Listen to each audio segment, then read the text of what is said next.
Sweet.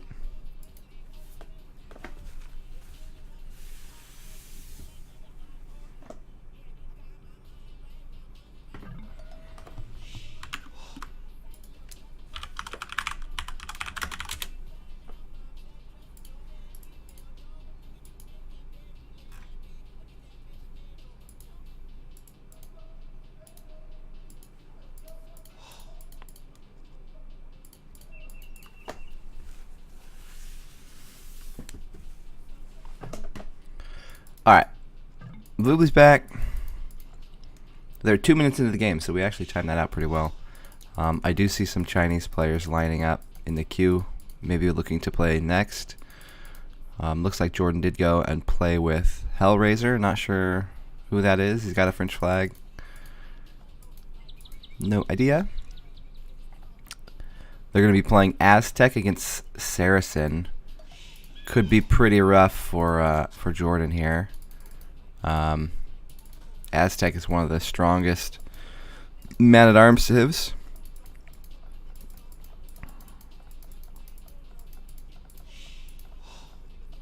Four on wood, interesting. Not too bad of a base for red. He can wall pretty easily here and then make the buildings in front of his gold.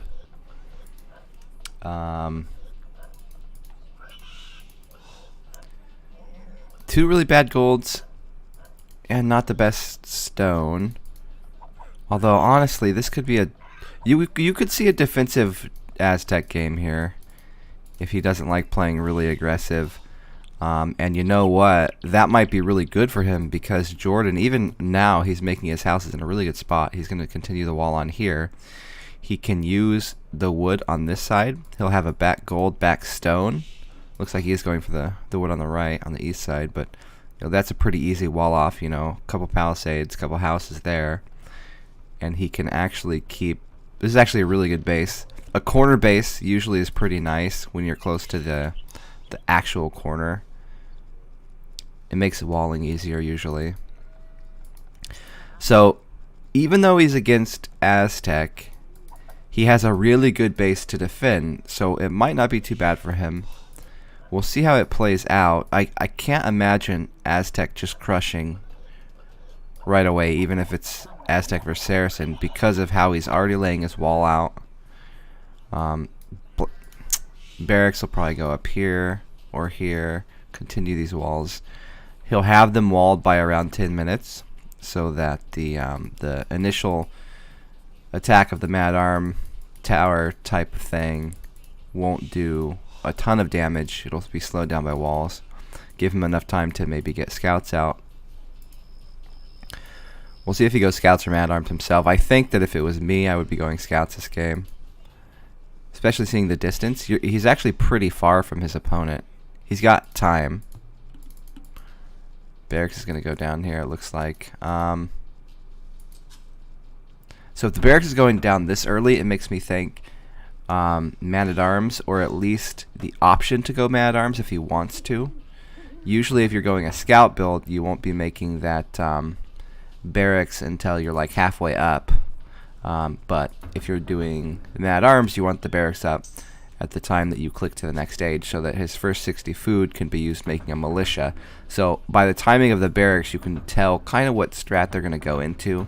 If you're scouting your opponent and they've got an early racks and you're not even clicked up yet, they're probably thinking about Mad-Arms or at least bluffing it. And you see now he is going 2 to gold, so it is the case.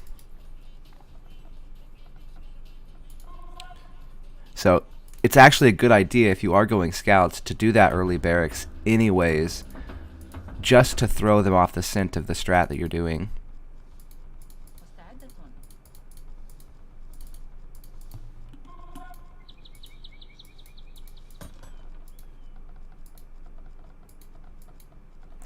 Split wood for Aztec. This is a really odd play for an Aztec. It looks like he's going to go directly into maybe archers. Yeah, I think red might go spearman archer. Okay, the gold camp is out now. Jordan sees this. He knows that's pretty late. Though Aztec is one of those civs where you can make 3 militia and upgrade Mad Arms without actually having to go to gold at all, because they do have that extra gold bonus. So not unheard of that you'll see those 3 Mad Arms out. Jordan has his out. You see the timing here. Usually, that's why I tell people you want to wall around 10 minutes. Yeah, this is the first game of the day so far. Hey Bear, hey guys. Not sure who he's against, so I just have Smurf in the title. It was a China Smurf that had 2400 rating, but Voobly went down, and when we came back, it was a totally different game. So I'll fix that for next game if he does continue to play him. A range is going down. So as I thought, he's going to go right into archers. I guess he just assumed against Saracen he wouldn't be against Mad Arms, which is... It's a fair assumption, but with the meta the way it is today, everybody goes Mad Arms. It's not even like if he was playing me, then I'd be going Scouts. But most people just go lazy mode and they go Mad Arms every single game, because then they don't have to worry about dying to some shit like this. They don't have to worry about this kind of damage coming in. So this is a bit risky. The timing, by 10 minutes, you want to have your base set up where Mad Arms cannot walk directly into it. So he walled super far out. He's late to his gold, which is actually fine for Aztec, because Aztec do have that extra gold. So it's okay going a little late, and actually probably better for your eco if you go a little bit later. Now, though, his walls are messed up. His gold is on the outside of his wall. This is not how he wants it. So now if he has to run Vills away, he's got a path all the way over here. Also his wood chopper. So if archers come in, it's really bad to have your buildings in between your villagers and your TC. If they do ever have to run, you'd think that we'd see a quick range. Yeah, quick range coming out. Actually, not that fast. He did go to 7, maybe 8 farms. So Jordan's actually doing kind of an eco build, which is going to work out pretty well for him here, because these Mad Arms are actually doing sick damage. Delaying a lot, forcing his opponent into skirm now. His opponent was thinking archer play, so he wasn't gearing his eco towards skirms. Didn't have farms out. But the transition won't be too hard. Not wasting all that stuff on Mad Arms. Hey, welcome guys. It looks like he's playing. Hey Moon.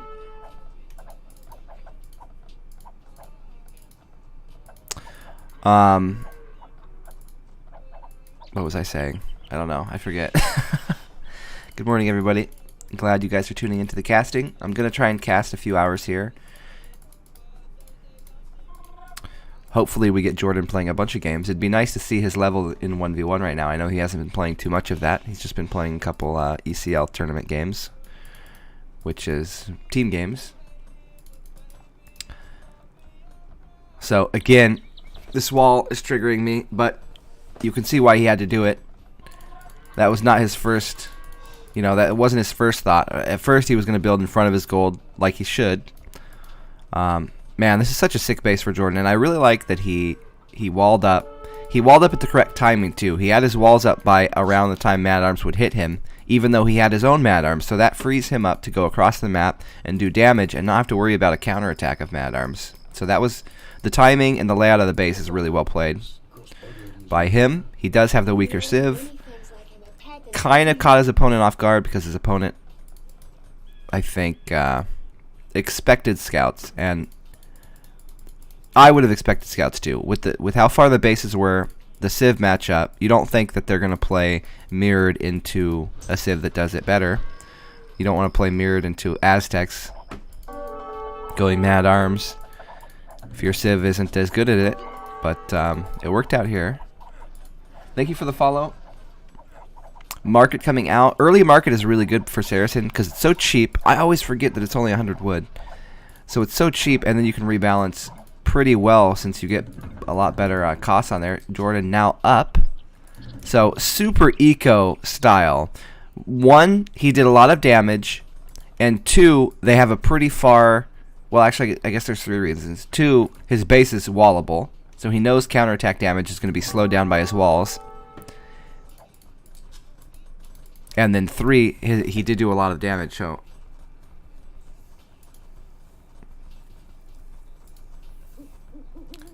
I like this play. I think that if he hadn't done damage, he would have gone heavier into military. This is just going to crush red, though. He could go 2 stable knights and then go eco out of it. Probably going to make a house back there. A lot of skirms on the field. Really unfortunate for red.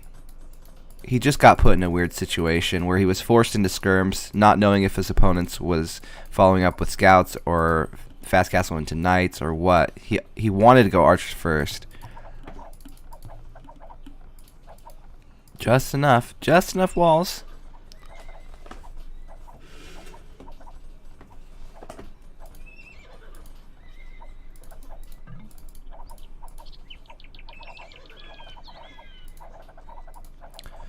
Not too bad of a timing for player 2. He will get up about 22 minutes, but that's 2 minutes later than Jordan will, and he's going to lose this whole army. Immediately double knights. He does have enough for a second TC. I'd like to see it go down. Does go down. What a safe base, man. Yeah, run away. So let's see what he goes into now. Immediate tower. He doesn't know. The other thing about a wall is you don't know what your opponent's doing. So he doesn't know if there is crossbows on the map. He doesn't know. Usually good players, if they are going to go crossbows, they're going to timing attack you where as soon as their crossbow upgrade finishes, they're going to come around the back and raid you. So I like the tower just in case that is what's going on. He's completely blind. So he also has to run his army back. Going to send actually 1 forward. I like this move here. Took 1 injured unit, ran it forward because he doesn't want to get vision on what's coming across the map now. He needs to know if he needs spearmen, if he needs more walls. Walls will be a lot more effective here for him against knights than it would be against the crossbows. No upgrades here for these knights, so they're not designed to do damage. These knights were designed to pick off skirms for free if they could and give him some breathing room so that he could get his 3 TC boom going. So that'll be helpful for him as the game goes later, but initially red kind of got away with not the best play. He's not going to take any damage from that, so he's actually okay, and this is going to be an even game here. If Jordan went a little bit more into the military, got his upgrades, and killed that army, then this army wouldn't be coming across the map. Yes, it might delay one of his TCs, but I think it's worth it because now he's going to get pressured. TCs are in a nice position. They can hit around the wood line, so probably not going to have archers picking off too many vills on that side. This side maybe might have a couple picks. I expect to see a siege workshop come up pretty soon. Blacksmith comes up instead. Yeah, blacksmith is important. So he knows he can't deal with this big army, so what he's doing is he's doing 2 things. He's getting vision on what's coming next, and also if there is small numbers of reinforcements or villagers like this to come across for a forward siege, he can pick them off with the knights. So I like the knight position there. Very useful tactic to use when you can't use your army anymore, but you want them to be useful. Also defending some relic as well. So now it's skirms and crossbow. This is a heavy investment into this army. Once you see elite skirm done as well, I think almost always just drop siege workshop. You know this guy's not making a whole lot of other stuff. If his first thought in Castle Age is double upgrading these.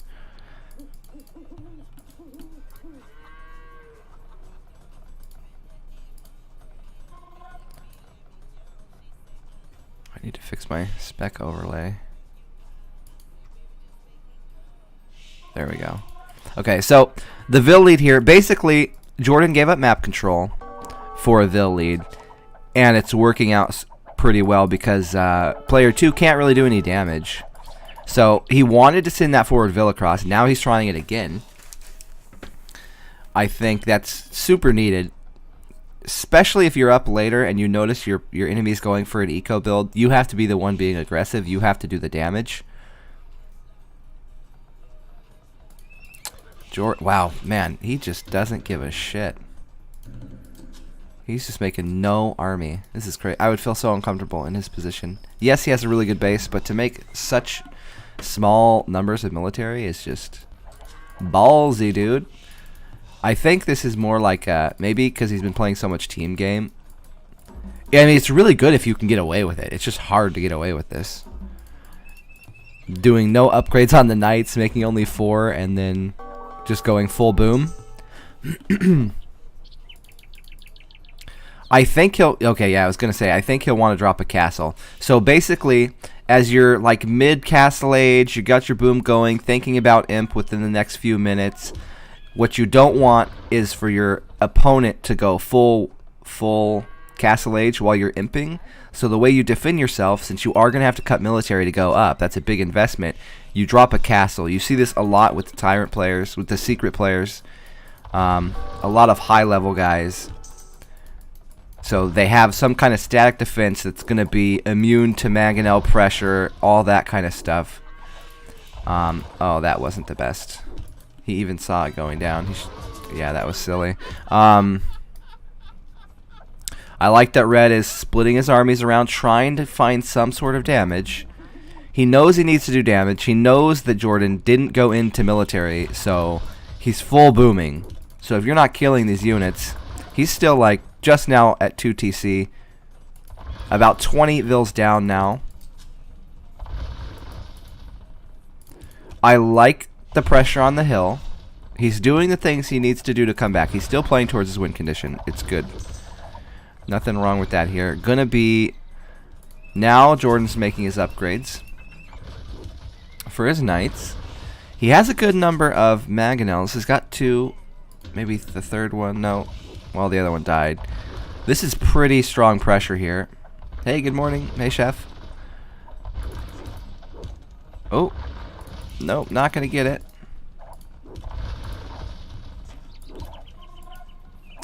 So, back to a couple minutes ago where I was thinking, wow, this is a little scary not making military. This is why. I think he'll be fine. He's just buying time now for his knights. He needs to get all those upgrades, and he has enough. So now he'll flank. He'll bring his mangonel back up to get the hill advantage, and then he'll flank with the knights. Oh, good attack ground. Oh my god, it hit all of them. Really good play there by our red player. Nice attack ground.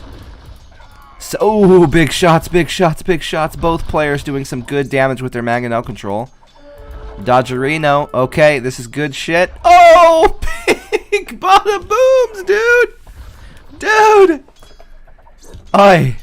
Oi, oi, oi. Good shit. So, he loses a TC, but it buys him enough time. It gets him the Ville lead early. Buys him enough time to get that critical mass that he needed for those knights to be able to kill those crossbows. And now, he swung it back, and he'll castle his hill. Really nice move there. So now, as he's thinking, within the next few minutes, I want to get imp, he's going to build a castle. So he took his hill back. You don't really want to give somebody your hill. Imagine if Red didn't go all in there, and he went up first, had the hill, and then was trebbing in. So I like that move. I like that he took his hill back first, castles the hill. That gives him a lot of space here. Good, strong position to defend. Not moving across the map yet. I think he's feeling very comfortable. He knows that his opponent was later to castle age. He invested a lot into that attack. So there's no rush. He's feeling very boomed. He's not feeling behind eco-wise. If he was feeling like he had taken a lot more damage there, if he felt like his opponent had a Ville lead, he may go much more aggressive forward. But I think he rightly sees that he is ahead in the eco. Stone wall. Okay. That's a big stone wall. Hellrider now is imp on a weak eco, about 20 vills down, but eagles are pretty cheap. So you don't need a huge eco. A lot of the time, if you're going eagles, you want to go to the power spike as fast as you can. So you want to get elite eagle, and so it's better to have it quicker than to have a better eco and build more of it, is what I'm trying to say. 2 golds in the front. That's kind of dangerous. He doesn't want to lose that hill. We'll see if he's going to drop a castle of his own. He is not yet. Jordan actually can drop a second castle. He wants to get aggressive here before Oh wow, I'm gonna drop a second castle even here. So he's gonna use stone walls to defend his full east side, and then funnel and his west as well. Thank you so much for the host, Octo. Welcome, guys. We're doing some casting of some expert games here. We have Jordan against a Smurf. Not sure if he'll play the same guy again after this. He was against a China Smurf a second ago. So gonna use the walls to funnel the eagles into his castles. Sticking around with his knights and Mameluke. Not going imp yet. Let's see what his eco's looking like. It's probably pretty close. He's close to going up. He knows he's got an eco lead. He just needs to not take damage to that power spike of the elite eagles. So that's why the stone wall came out. He didn't want to be against a big group of eagles and lose his knights and Mamelukes and be forced to fight away from his castle position. So I really like that play, even though walls are for noobs, of course. But here, they're definitely being useful. Collecting the relics is our Aztec player. That's good for him. None yet, though. He's just kind of chilling over there with those monk toes. Bring the monk toes back to show everybody. Oh, got double. Okay. Monk toes and monk feet. Maybe a rib. Oh, there's the rib. Eagles, man. Not going to be able to do anything.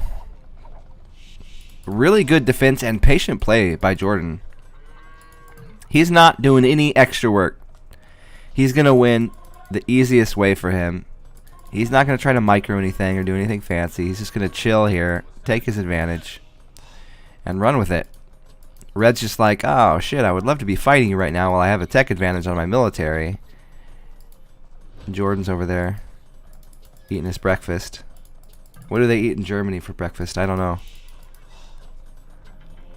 Not eagles. Gonna go forward. So Red's thinking, I want to put a forward castle on this hill and treb my opponent out. Castle's gonna go down here probably. Yep.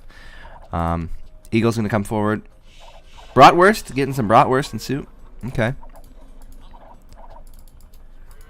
He's going, oh no. Oh no.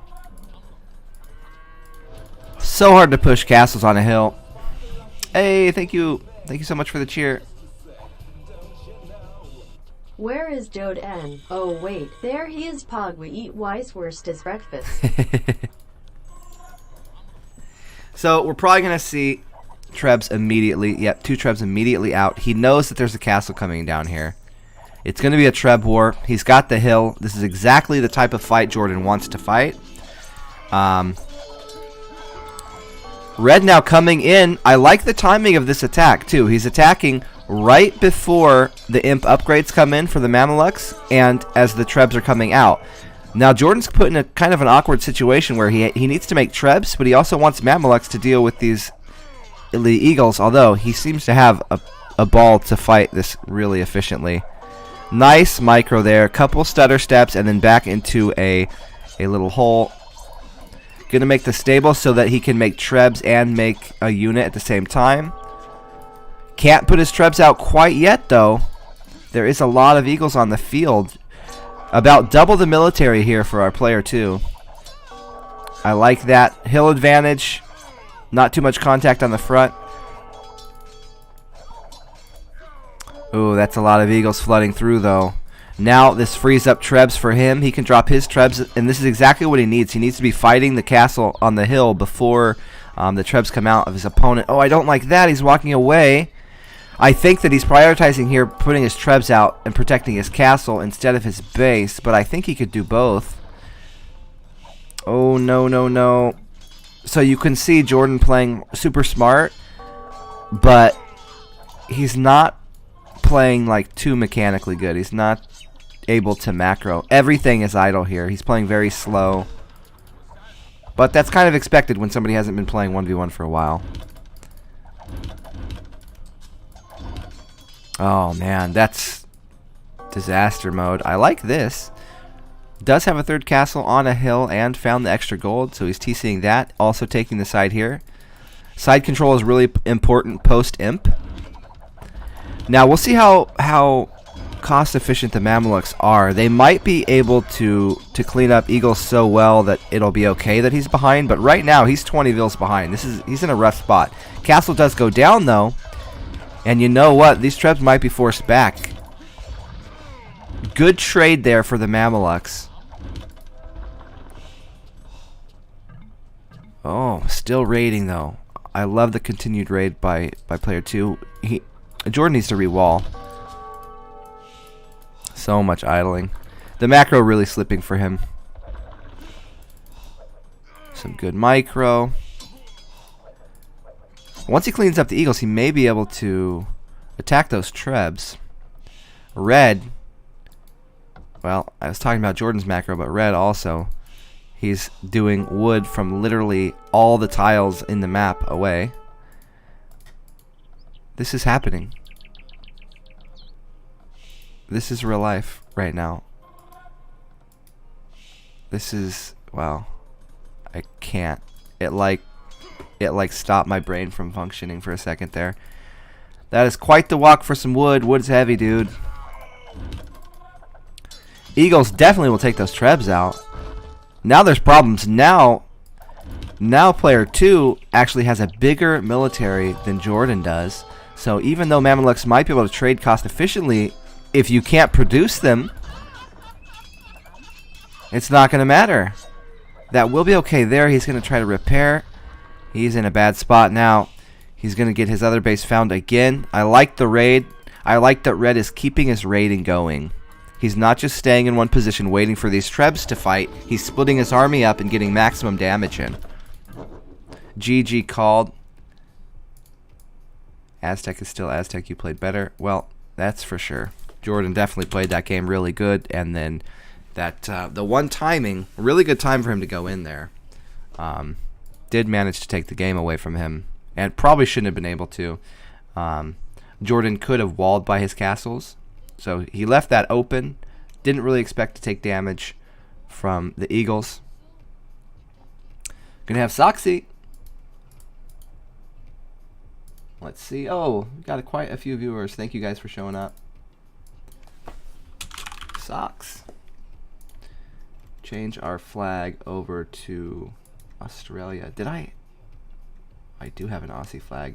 No, that's that's Austria, not Australia. Oh no.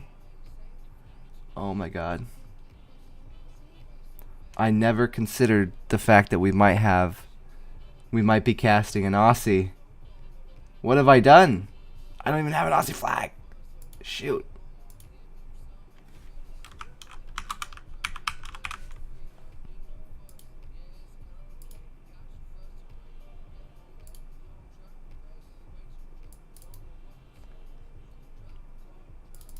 I'm finding it.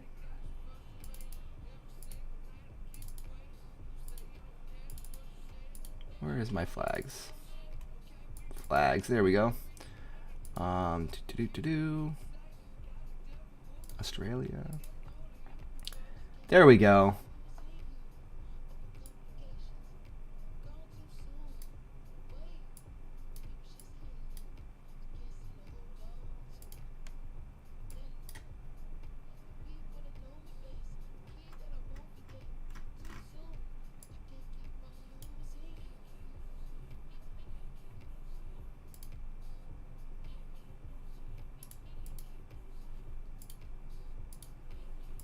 Okay, we're fixed.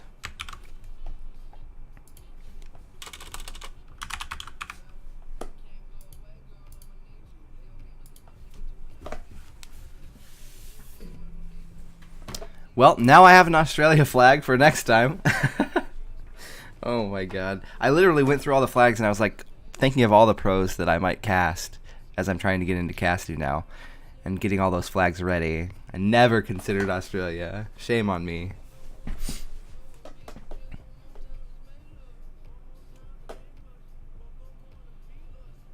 Not today, there's not.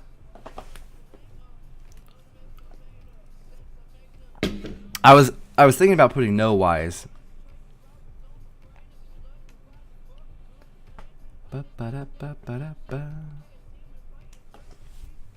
So we got 1 minute. They are launched in.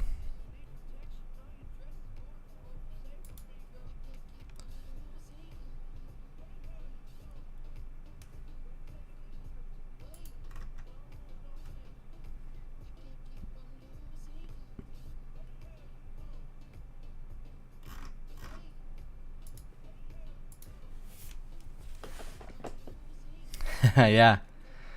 Have to cast some more Robo games. Although, is he even an Aussie anymore? Isn't he like a trader mode? I might have to put like a Britain flag or something.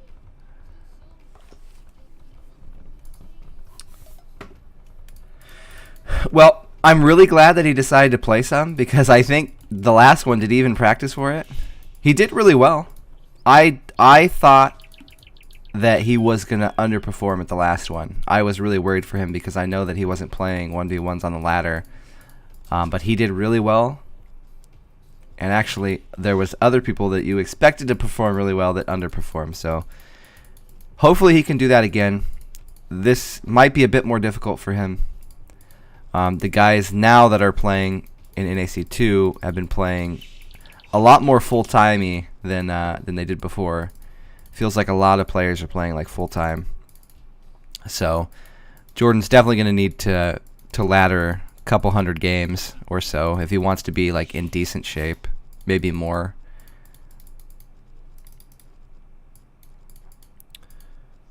So we got Byzantine against Malian. Malian is actually a super good civ against Byzantine. They can go Man-at-Arms, and then the Man-at-Arms have that extra armor, so that you already want to go Man-at-Arms against Byzantine pretty much every game. Just start out with 3 or 4 Man-at-Arms. It keeps them from going into their trash, keeps them from going forward on you. And so he'll get that, and then he can actually make more because he'll have the armor to deal with skirms or archers a bit better. Maybe get some good map control with that. The map here. So Soxy doesn't have too bad of a map. He can wall this backside. He can wall here to his TC. Not too bad. The problem is the stones are forward. So if he's against a forward rush, this isn't a very good map to deal with a forward, because the tree lines can be hit by towers, both of them. But if he's against something like a defensive style, kind of like how Jordan played last game, he'll do absolutely fine.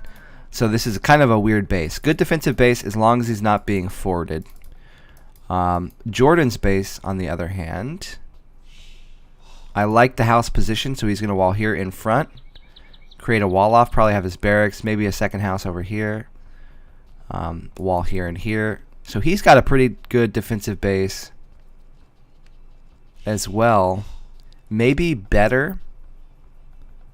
Well, definitely. I think Jordan definitely has a better base. Already palisade, huh? Not going to use the house for the wall. Going to go for the palisade a bit farther out.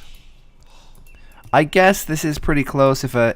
If your wall is here and they tower this, it will hit your berries. So it makes sense why he stepped it up a few tiles. Would have liked to see the house out there, though. Kind of a waste. At least she's not walking too much further. Good position for houses from Soxy. Wants them up here, creating a wall off towards his TC. That'll protect his wood line. He'll also wall back here later on. Ooh, nice technique. I'd be afraid with only the one tile that they'd bunch up and they wouldn't work. Bit of a ballsy move, and it's working. Jordan getting the walls up. Hey, Michael. Thank you so much, man. 7 months. Hey brother, good to see you, smiley face. Yeah. Nice to see Jordan playing, right? Jordan casting Jordan. That's what we want. That's what the people want. Great wall off. It will slow down any kind of pressure, but with this wall, you know he's not going forward. So I think this game will balance out pretty nicely. Soxy won't be punished for his weak wood lines. So he'll do okay there. Won't have to worry about towers. Jordan will be slowed down. He'll be playing kind of defensive. I don't think we'll see too much crazy fighting in Feudal. Thank you for the follow. I'm going to finish it. Going to gold. So he will do Mad Arms. You notice, again, if you're making Mad Arms, you're going to see the barracks coming up before they're going up to the next stage. So when you're scouting your opponent, you always look for the barracks timing. If you haven't clicked up to the next stage yet, and your guy's making a barracks, you need to be thinking about man-at-arms. You need to make sure your base is walled enough by like 10 minutes that if there's man-at-arms coming across, it won't like devastate your eco immediately. If they're making their barracks after you've clicked, like when you're halfway up, like right now, that's about a scout timing for barracks. So it will be man-at-arms. I think it's the correct choice. Man-at-arms against Byzantine. Byzantine looks like Soxy's also going to go man-at-arms. You'll see this really is the dominant meta right now, going man-at-arms. Pretty one-sided. It's always have to be looking for that build. Like the wall off, it's far enough back where a tower up here wouldn't hit his gold. Archers wouldn't hit his gold. Walling both sides. So they're both going to be full walled. They're both going 3 militia forward. Going to turn them into man-at-arms. Might get a hill advantage here. Oh, bit of a miss micro there by Soxy, walking too far forward, not keeping a scout around his army. He was scouting forward, trying to look for the opponent's army, but wrong spot, and oh no. That's not good. That's not good. So he needs to cancel his man-at-arms for sure. Oh, this is so cringy. He wants to bring his scout back and at least body block. So bring your scout and you body block and you keep running back and forth to slow these down. Otherwise, that one scout killed all 3 militia. He doesn't cancel man-at-arms. Please cancel it, Soxy. Please. Gate, gate, gate, gate. Wall. Oh my god. Oh, I feel like Mim. Wall. God. Oh my. Oh my. Maybe he's nervous. He's playing a really good player. Oh, boy. Well, that was about worst case scenario. If you only have this much HP, that's not even 1 man-at-arms worth of HP. Just cancel man-at-arms. Don't waste more eco into them. It's better to just cancel man-at-arms and make an extra 2 militia than to upgrade these 2 man-at-arms into nothing. Right? It's just stat-wise, it's better. So there's no real reason. He's going to make more of them. So at least he's using the man-at-arm. Oh, God. I think he may want to drop a range, an earlier range. This is the thing about the man-at-arm meta. It's so unforgiving that now Red's kind of forced to either overmake man-at-arms or to make archers, and he doesn't want to make archers. Not against Malians. He's going to give the Malians the option to go skirms if he does go into archers and hard counter his army again. So he'll be pushed back with the man-at-arms, and then his archers would be pushed back and not do damage, especially knowing his opponent has a wall. So in this case, we're just seeing the man-at-arms. So he's forced into so much more eco investment just to defend himself. He should have quick gated. That may have made it so that he didn't need to make those extra 2 man-at-arms. As it was, he had to make them, so now super invested into this. He's going to be slower to the next stage if Jordan's playing correctly with his eco. Looks like he is. Big farm. This is the second game now. Jordan went heavy eco. I guess it makes sense. If you can get wall, you feel pretty safe to go heavy eco. A lot of times you'll see top level players drop the range pretty quick and then stream archers across, so that if they do get an advantage, they can really punish their opponent's eco. So right now, Soxy was so far behind, but didn't really get his vills punished. Didn't get any idle time or vill kills.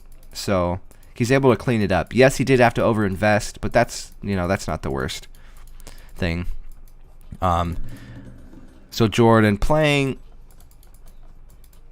kind of passive, I guess.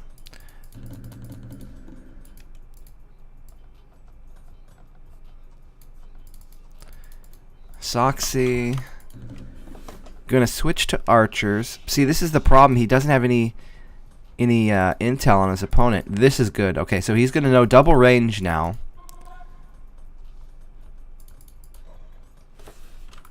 That's so much eco, though. I think Jordan can just go up. I don't even know if we'll see him leave his ranges. I think we'll see him go up, and with the addition of the second range. So if you go 1 range skirms, you can fight like 2 range archers usually. So with 2 ranges, you think they're going to go into archers. Probably crossbow. So he'll go up, he'll go crossbow, and then maybe put stables down to do knights if he thinks he needs to. If his opponent goes really heavy into skirmisher. If not, you'll probably see TCs dropped. 7 on gold, so this is 8 on gold now. So this is probably oversaturation for the ranges. Usually you want 4 on gold per range before the gold mining upgrade, but since he's got it now, or he should be getting it as he's going up to the next stage, probably don't need 8 on gold. Makes me think he might add a stable.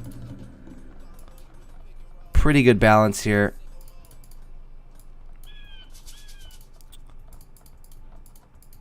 Skirm, alright. Okay.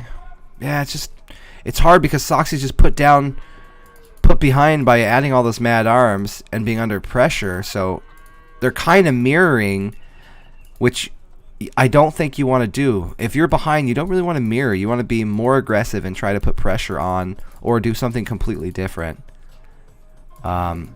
If you're just mirroring all the way through, you're going to be behind in every stage of the game and just kind of hoping that your opponent makes a mistake. Does have a Vil lead, but he's not even clicked yet. So Jordan's going to have several minutes here with crossbow tech, able to micro. Vil already on the way. He's feeling very confident. So he's going to be going forward. He's going to drop a forward siege workshop, probably expecting the Byzantine to be able to go into elite skirms if they want to. Oh, he missed it. I think he saw it, but he missed it.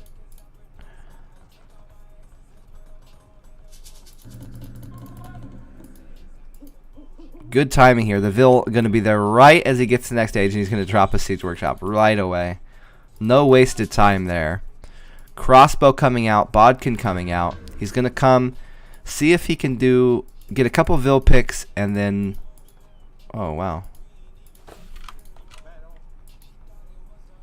That's surprising. Oh, he's going to rock the other way. Oh, my God. So he wants to buy himself time, so he's moving out across the map, hoping that his opponent has a very small number of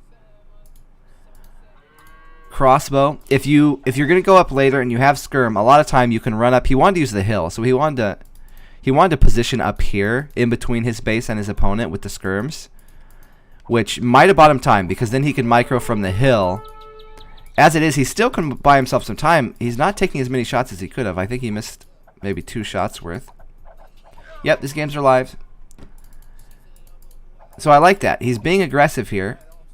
Doing some micro. Keeping blue away from his villagers. That's the key part here. Also, you would think that it's keeping the siege workshop down too, because some people might be afraid to put it down that early. But Jordan had already sent his Vil before the archers even came across. So this is coming out a bit faster than I think Soxy probably thought it would. Now I think he should be towering. He should probably get on stone and tower, because this Mangonel is going to push right through his base here. Crossbow already have... No, excuse me, they don't. What the hell? There's no Bodkin. He's only got +1 range. I mean, I guess he doesn't need it. As long as you have 1 range above your opponent, you don't really need more than that. So he saved that food for second TC. So he's getting the eco going there. He's got enough farms for 2 TCs. Usually it's about 5 farms per TC, so as you're booming out, you make sure every new TC you have at least 5 new farms coming out with it. Should help you maintain eco balance. So this is a rough spot. Without a tower here, this is going to walk right in. So he's not really defending himself as hard as he could. He's kind of underreacting. Some people might overreact to the pressure. Soxy seems like he's underreacting. Needs a Mangonel out. Yep, okay, Siege Workshop now, TC, so he just wants to go back. He's okay. So this tells me he's okay with losing these farms and the wood line. He'll replace over to this side if he does need to. Jordan's not being too aggressive. I think a lot of players would have walked in here with his crossbow, but he's not going to. Not even attacking the TC. Gonna take out the production, so he wants to keep the ranges down. Maybe kill them before Elite Skirm comes out. Make sure that there's not more archers being built. Right now we have about double the military for Soxy, but with 2 mangonels, they could kill all of that. So it's really deceiving if you just look on paper at the numbers. Third TC out now for Jordan. Tinville lead at the moment, and now that he's 1 extra TC ahead, that will only grow. Good amount of farms for the TCs he has. Now on stone, he has full map control here. The next best thing he can do after he has the 3 TC boom going is prepare to drop a castle to either go imp or drop a forward castle to continue the aggression and get his forward position. So I think he's looking to drop it here on this hill, and if he gets pushed back before that point, before the stone comes in, then he'll do it in his base as he transitions into imp to keep himself safe. I like that hit there. That was a really nice hit for the Mangonel. Bad micro there by Jordan. He grabbed his whole army instead of having them split, and as it repathed, it pathed the Mangonel to the back. It stepped back, and then it gave a free shot for Soxy. Luckily, he nosed it just in time and did do a trade, but he didn't want to trade that. He wanted to get to the hill and hopefully kill 2 to 1. So Soxy has pushed this back. Military count is about even, and it's about even in mangonels, which is the important thing here.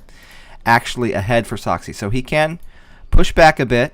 Second Siege Workshop coming up for Jordan. He wants to defend both hills here with mangonels.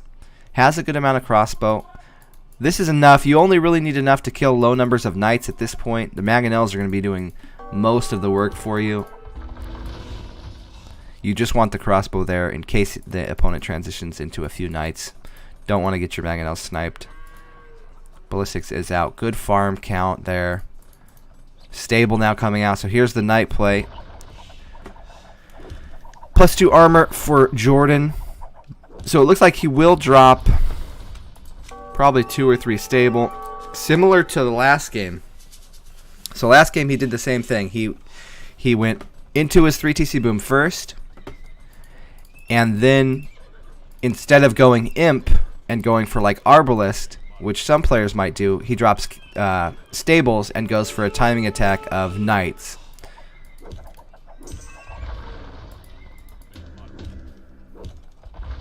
Continuing to make... I like the second siege. He kind of just assumed that one would die.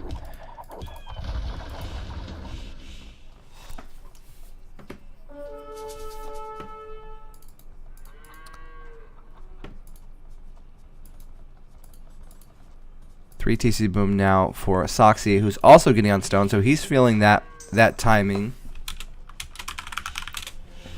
That timing of...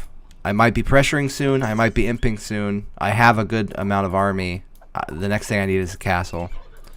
Oh. Micro's going to be really important here. Luckily, Jordan has a hill. Oh. Only got 1. Okay, that's a good trade for him. He should have had another mangonel out already. Maybe even... Oh, four stable knights. So he's gonna wait till he has about 10 knights, maybe more. He's going to hide them somewhere, and then he'll go in for a big attack, try and kill this army, so that it's kind of a timing where if your opponent went imp, if your opponent tries to go imp and into arbalist, you can kill that big army if it's out on the field with knights before they can get to imp. Oh, he sees it now. Oh, and he also showed his hand. He showed his knights. He definitely didn't want to do that. He wanted to wait for a bigger group. Oh, Soxy might not have ballistics. Oh my god, great shot there. Knight's going to tank a lot. A hill advantage now, so Soxy should win this fight. Not the best fight for Jordan. Going to do some splits. Bit of... Oh no, Soxy definitely does have ballistics. Okay. That was really good for him. He needed that. He is about 15 vills behind, though. So he needs to continue this.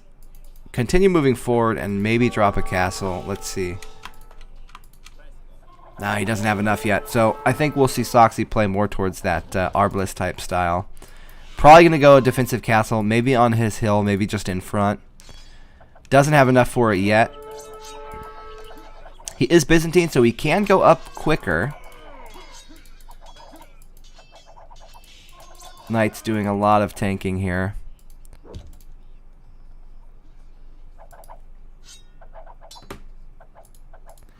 Yeah, I agree. I think but I mean, he's been playing a lot of team games, so this would be fine in team games. It's usually more wall oriented, more boom oriented, not as much about, you know, slick micro and controlling positions like 1v1 usually is.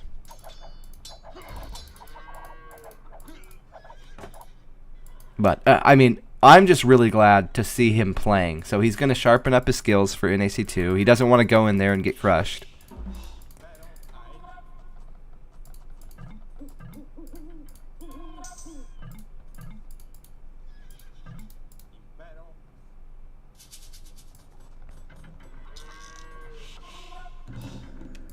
I mean, he really could just go into champion. I guess he wants to go +7. Oh, and actually, he's getting scale. He's getting scale mail, so maybe he will go into champions. Yeah, there we go. Black. Okay, perfect. Barracks are coming up. So the champions for Malians are super strong, getting that extra armor. He knows his opponent's going to have to go crossbow, which would be arbalist and imp, and then pike if he thinks that cavalier are coming out. So champions are going to be a really good transition. Also, his eco's geared toward knights, which means you can transition into champions really easily. They're actually cheaper than the knights. So if you could produce knights, then you're definitely going to be able to produce champions. It's a lot harder for him to, say, switch into like arbalist or something, because he's got all these farms. He'd be floating tons of wood.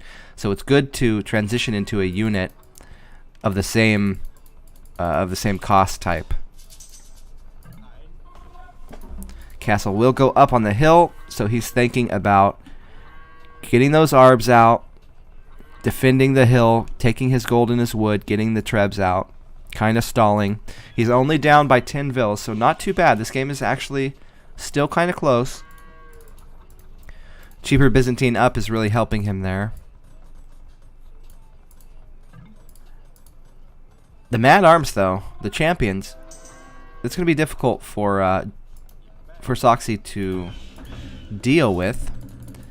He can make some cataphracts, I guess. I'm not sure how cost efficient that would be without too many upgrades, because he doesn't really have any stable upgrades at all.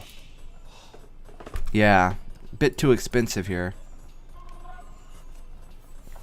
But, I mean, maybe. In low numbers, they might be okay. Look at this armor, man. These champions are going to be so strong. It's like you're playing Goths, almost. Malians is one of the best civs for being able to adapt to the opponent. They have really good camels, really good armor on their champions. They can go arbalist, they can go scout rush, they can go man-at-arm rush. They can do it all. They're almost like Byzantines, but better. One of those civs that isn't like the best at anything, but can do everything really well. 8 armor.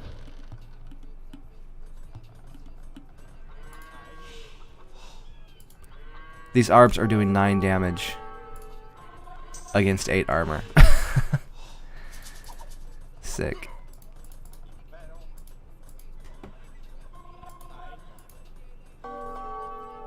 I like this. He's going to send his knights in somewhere else, and then he's going to do a big fight, hoping his opponent won't see it. So he might get a lot of damage here if the macro is slipping from red. Arbalist out.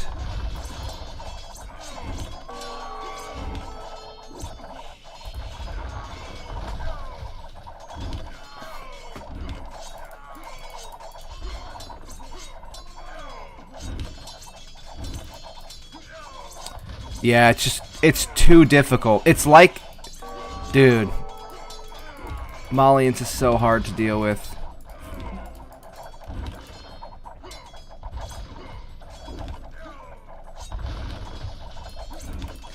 Yeah, and I mean, they're not going to go into arbs probably, right? They'll go like crossbow in castle or something if they need to. So, I mean, it doesn't even matter that they don't get certain upgrades.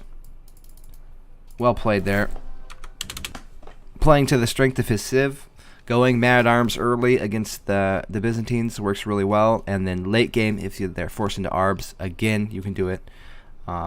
So, really well played there by Jordan. Controlled the game pretty much the whole time.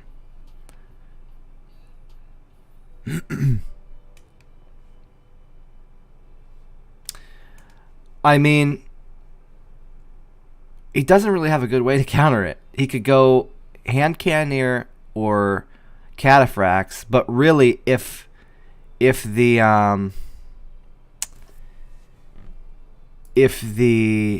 Malian's imping ahead of you with a better eco, they can go anything. They can go camels with the +7 attack.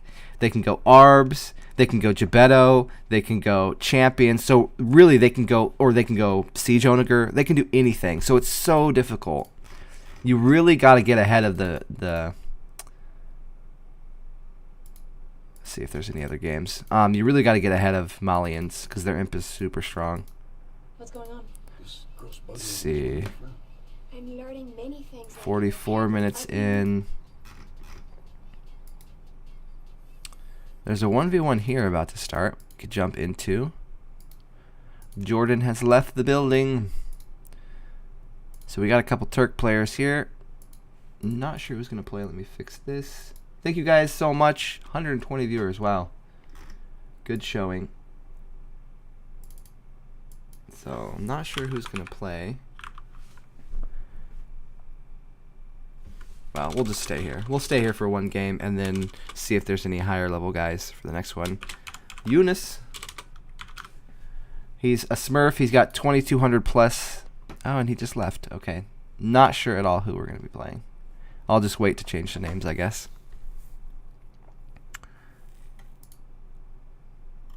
Let's see.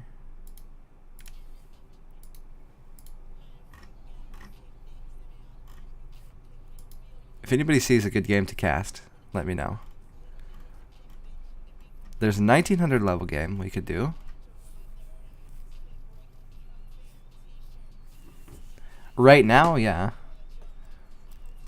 But he's rusty. I hope he plays a lot more before NAC.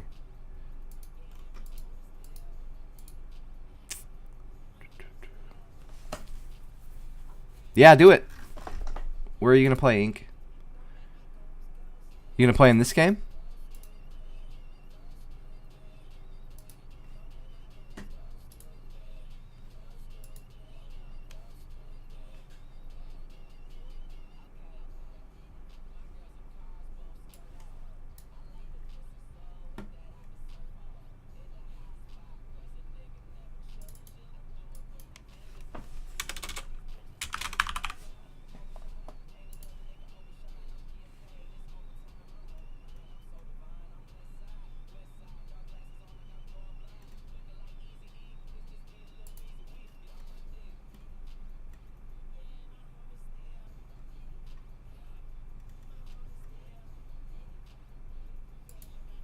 Wow, I gotta find another flag.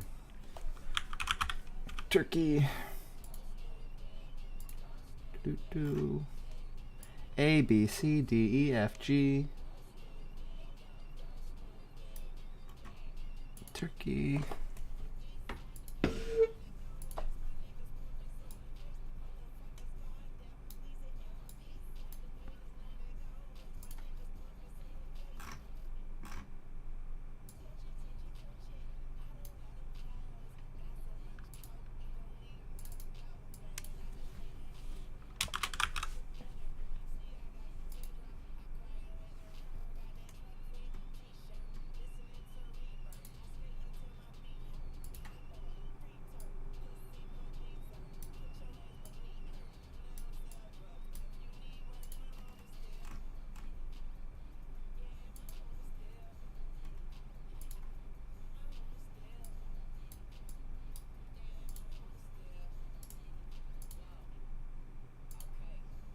Okay, so we'll have Derp against, I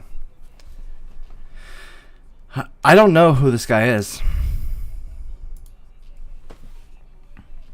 Actually.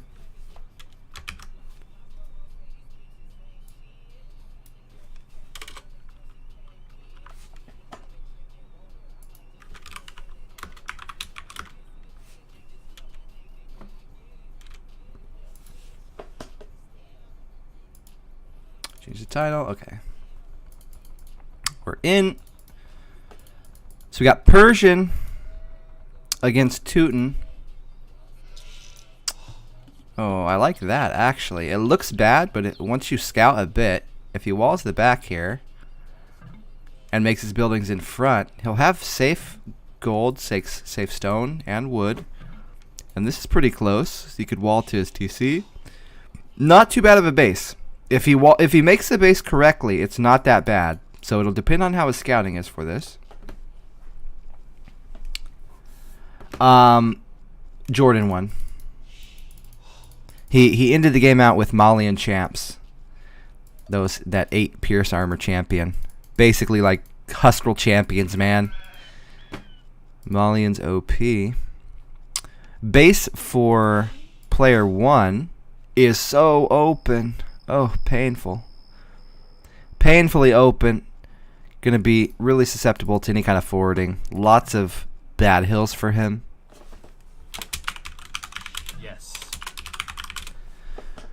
The worst part about these hills is they start so far away. So, say player 2 is walking across the map with an army.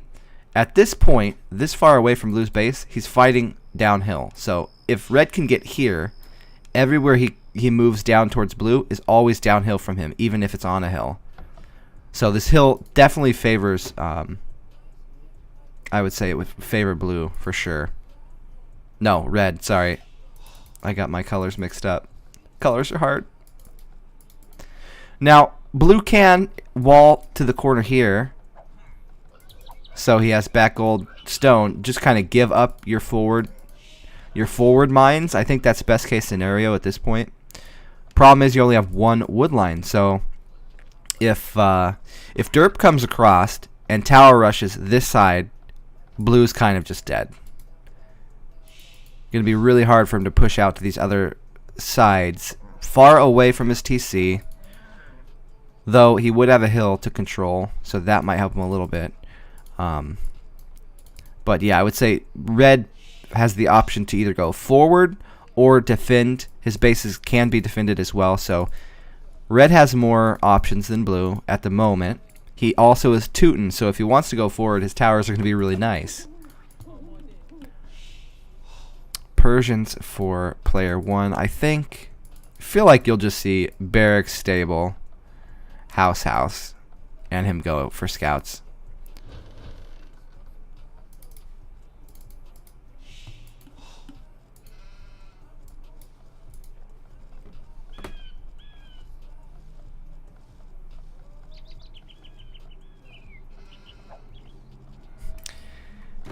Was that you, the game 1, Belgian?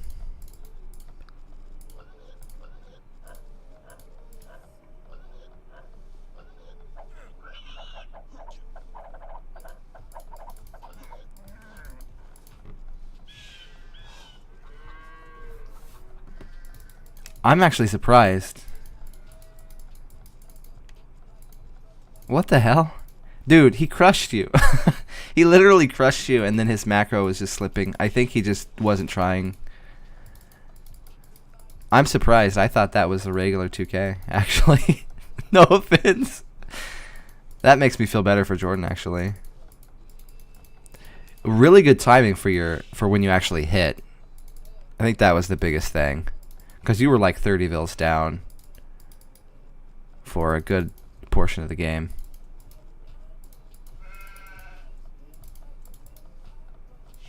The Chinese player he played earlier was a 2400 playing on the 1900 name. So, bunch of dicks out there, man. Bunch of 2400 level players playing on 1900 names to play against Jordan. I mean, I guess that's how you get stronger, right? Run through the gauntlet. And that's what he wants. I mean, he doesn't want to be playing regular 1900s. Jordan wants to get some good games, get warmed up for NAC, unrest a bit. I know he's been playing mainly team game stuff, if at all. Well, that's one risky dude. Yeah, you. Trying to sneak over there, man. This is like somebody who does Hang gliding. No. The squirrel suit guy. This is a squirrel suit guy. Jumps off of mountains. Fucking crazy bastard. Gonna get you killed one day. Tin on wood. Definitely. If you see tin on wood, 100% going into scouts. 100%. Barracks up pretty far forward. So, I don't mind it. Honestly, I don't mind it. If he is against a forward... Oh, man. See, the problem is if you're going to do this, you really need to make mad arms. I actually don't like this. If you're going to play scouts, I think he should have walled from here so that at 10 minutes, right now, as the mad arms would be coming in, he wouldn't take initial damage. The reason he does it out here is because he knows that if the mad arms come in, he might not take initial damage, but towers could take away all his wood. So that's why he wants it up here. Understandable. But if you're going to go scouts, it's going to be a lot of time before you get enough scouts out to defend the mad arms. So really, he could have taken equal damage from the mad arms or a mad arms trush, just the way he built this. I think he should have gone mad arms from here and then walled out. As it is, Derp is going to go into scouts. Derp not really doing the best wall offs. This is okay. There is a hole, but this is okay. He's going to wall this direction, try to take that whole side off. These buildings, though, I would have liked to see the barracks here. That would at least, right now already, the west side would be closed. And then the stable could go like here or something. You don't really need the front of your TC walled right away. We want the sides so that if they go mad arms, they have to be funneled towards your TC. Not the best. Both of them pretty bad wall offs. I think that might be part. They're both 1900, so they might be doing the builds correctly, but the wall offs are not really timed out correctly. They're leaving openings where if they were against a really top level player, they would punish the shit out of them for doing this.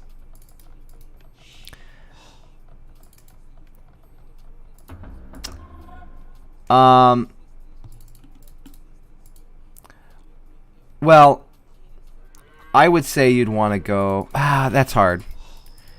I'd say you'd want to be the Persian, because then you can go camels if you need to, but the cheaper farms of Teuton may give them a better eco.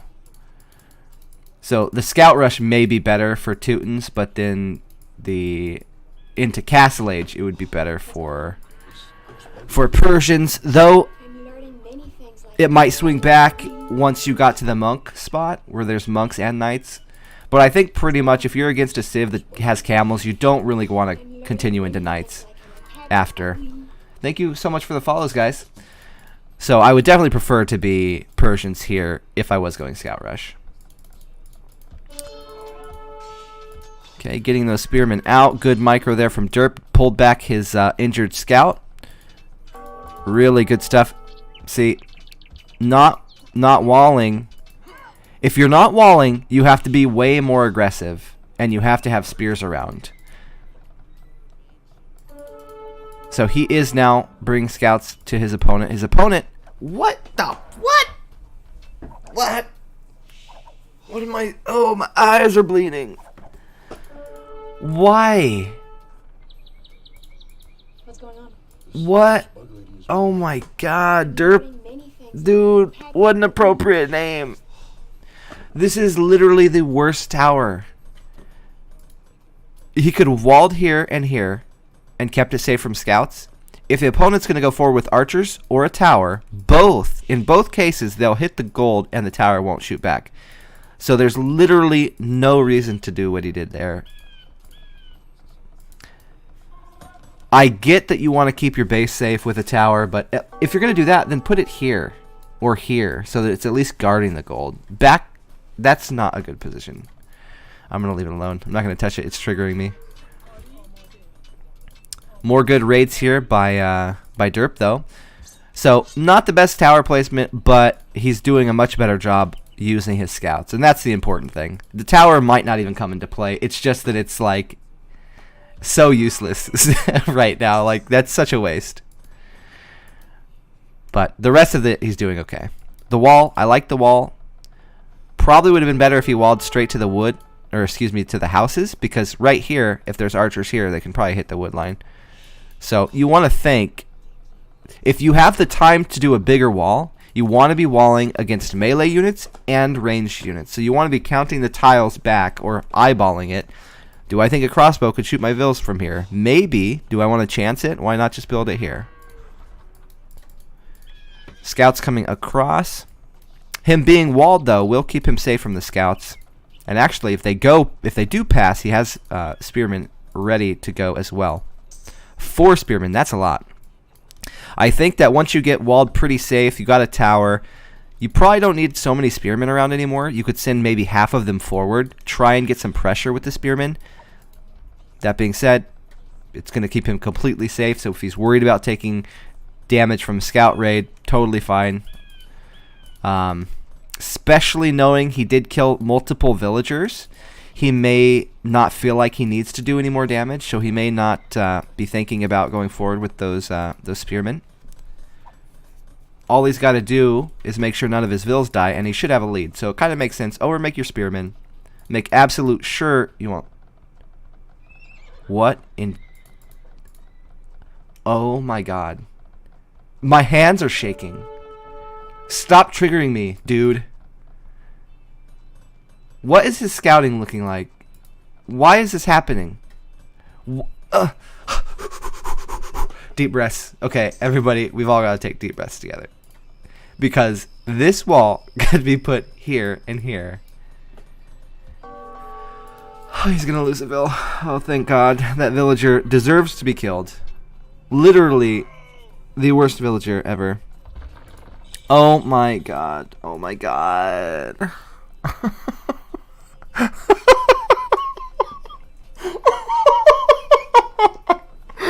am I seeing? Please stop it. Oh my God. Okay, I have to stop. I don't want to be like rude. I feel like I'm being rude, but at the same time it's just like a natural reaction. It's not, I'm not trying to be mean. It's just like, what the hell are you doing? Okay. I really like that he put a monastery down right away, because he knows his opponent gets camels, so he's going to be countered. His unit choice is going to be countered. This, though, gives the opportunity for player 1 to kind of get some of those villagers back, drop 3 TC right away.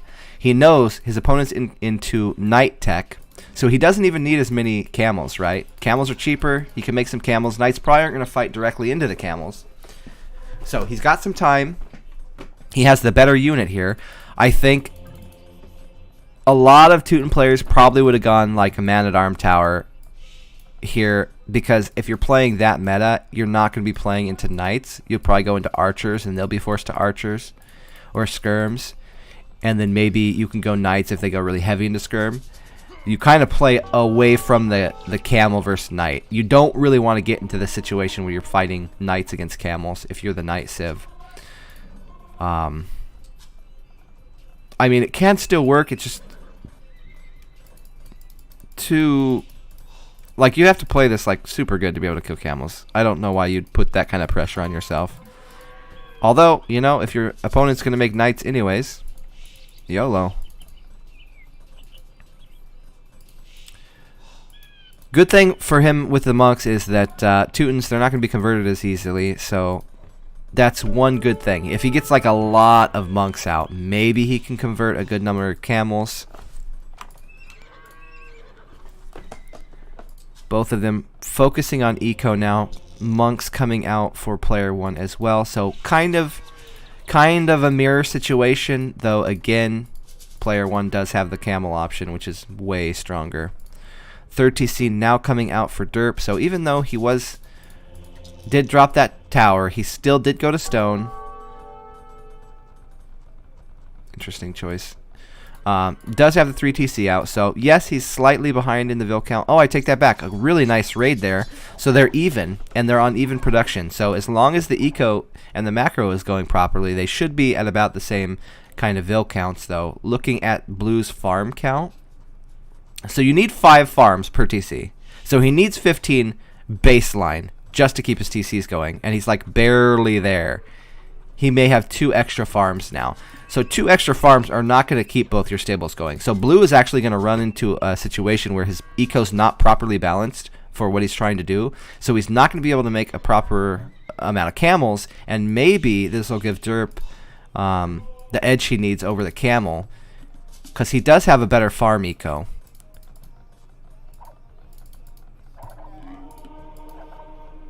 Both players, though, not going too heavy into military, so that's not even going to come into play yet. It only really matters that it's this imbalanced if they go full aggressive. Otherwise, it's fine. He's just floating 1,500 gold. Like, it's not the best, but if you're not punished for it, then it doesn't really matter that you're doing it, that you're not really playing to your full potential. Doing a lot of... I love the scout movement here by player 1. He's running around the map, looking for the extra gold mines, extra stone, then the extra relics, and then he can leave scouts around the relics if he wants to defend them against monks. So I really do like that play. Knight advantage here. Probably should make houses here, or just 2 gates. With 2 gates, the knights at least have to come under the hill into the TC. Up here, they have hill bonus on the vills as they approach.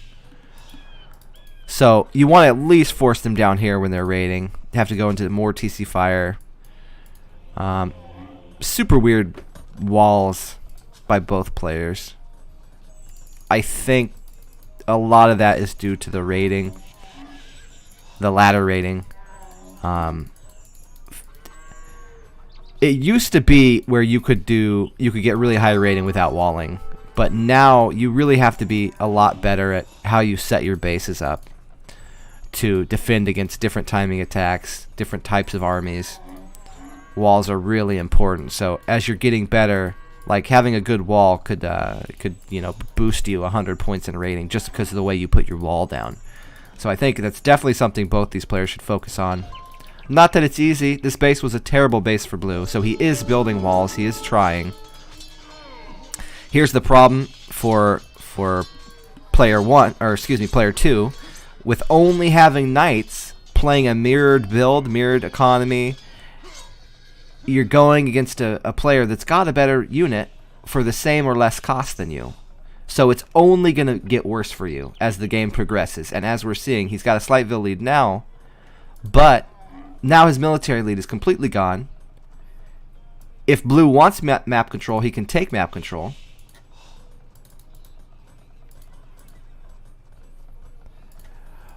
Some players you may have seen do crossbow or pike if you're the Teuton player, I believe. I certainly would not go double stable against a Persian unless I was really far ahead and they were already on range tech. So you really have to be careful. You have to notice what... Oh, he's going to try to drop a forward castle. Blue, well, he's going to do camel for now. It's working for him. He's doing camels, getting the monks. So he wants to stay on that. He wants to stay on camel and boom as long as possible. Now, if his opponent changes unit type, which he absolutely should, he should be going pikeman. So he's going to switch to pikeman and siege now. This exact thing, I think if you were watching a 2300 level player, they would have done this first. So back up to where he upped and went double stable. The second stable never would have came up. It would have been another barracks, and then he would have gone forward to keep him away from camel, and then force him into crossbow. Then you can come back to knights if you want. So for Persian, once he realizes he's against pike and siege, he'll have to switch off of camel, right? So as chat's saying now, skirm, hand cannoneer, probably skirm or siege in Castle Age, and then hand cannoneer going into imp.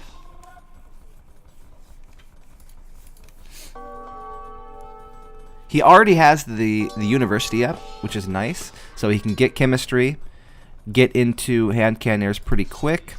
Looks like Derp's actually going to go for halbs and rams. Nice. I really, really like that he went forward with his barracks. So the problem with the pikemen versus camels is the mobility. That's the only weakness, right? So if you send your vills forward, make the barracks forward, the mobility factor doesn't really matter anymore because they're right there. They're right next to the rams. So he's making his unit choice stronger by where he's putting his buildings. Probably should have waited a little bit. Just get your rams upgraded. He's already imp. Now that the habs come out, that's super strong. I think that he might be hitting him fast enough where blue can't get. He's waiting. He's not even going to go skirms or crossbow or siege. So he's giving red an opportunity to get a lot of damage in here. The castle will help him a lot though if he does manage to get it up. He's getting chemistry right away. So this is a timing thing for red. He's got full control with only one unit for a while because I think different experts may have made a siege, may have gone some scorpion or mangonels, or maybe just a couple ranges of skirms just to deal with these pikes. But the way blue played it kind of gave a window of time between imp, chemistry, and getting hand cannoners out where red can really fully abuse this unit. Not something you generally want to do. Great spot for these barracks too because they're by both the stones, so it's cut off this this extra TC from blue. Blue is about 5 vills behind. A lot of idols. Yeah, he didn't like that. You can tell he did not like having halbs run through his base. Ooh, might be able to get some good counter damage here if he fights. Oh my God! Stop running around. This hero halberdier. Yes, this is good damage. Red might not even notice that because he is busy microing around the map. Getting the castle on the hill. That's a lot of siege workshops. I think that's too many. So he's got 3 siege workshops, but none of them are working. Probably would have been better to stick to 1, maybe 2. Now that he has the castle up, he can start making trebs. He does have chemistry himself now. Going to go bombard cannon. So that'll help have a mobile unit to attack the treb. So that's a really nice thing to have in your kit. Trebs coming out. Hand cannoners are here now. So now, at this point, red has to think of a different unit. He can't abuse the halbs too much anymore. But I think if we see him go into siege play, if we see him go more bombard cannon, and maybe even onagers, those will counter the hand cannoneer really well. You can pair that with the continued halb production. Again, forgot that this was going on. Taking a lot of rating here in the back. Vill count still heavily in favor of Derp though. And not only does he have a Vill lead, but he's also making a very cheap unit. So halbs, you don't even need as good of an eco, but he's got a better eco and he's making a very cost efficient unit. So 2 really good things for his eco there. Problem is, oh my God, those crazy vills. The problem is if he lets the hand cannoneer get too big of a clump and then doesn't counter it, then he can get pushed back a bit. Wow, the balls on this guy. This guy put a castle, a forward castle, in the face of trebs that are on a hill. Dude, this guy, I think he's gonna get it too. Wow, it's actually working. How sick. Nice, taking the other gold. Okay. Really good hill control here by Derp. Taking all the strong hills, pressuring the golds. So this is going to pressure another side gold.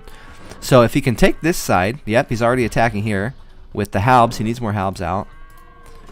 His eco, he's got a lot of wood. I think he needs to spam much more farms. A lot of his farm eco got raided, and he hasn't replaced it. So I think he probably is feeling like he's going to have a lot better food eco than he does. But actually, there's like 10 idle farms, some idle vills there. Should probably take all of these and make farms. He needs food. Oh, actually going for hand cannoneers himself. So instead of... Interesting. Huh. He's definitely not afraid to mirror his opponent. I usually think not mirrored. So I think of how to counter what my opponent's making instead of thinking, oh, that's a good unit, I should make that unit. You want to think like, that's a good unit, what is this unit shit against? Okay, I'll make that. So I think Onagers may have been the better choice right away. Hand Cannoneer don't really get you anything because you already have Halb to kill camels and knights, so Hand Cannoneers aren't doing that for you. And then the Hand Cannoneers are only trading about equally versus the opposing Hand Cannoneers, so there's no real advantage there other than the hill, which is nice, but the unit choice, he didn't really give himself an advantage with this unit choice, which, you know, I don't really like that. I think Halbs and Onagers would have been a much better combination for him.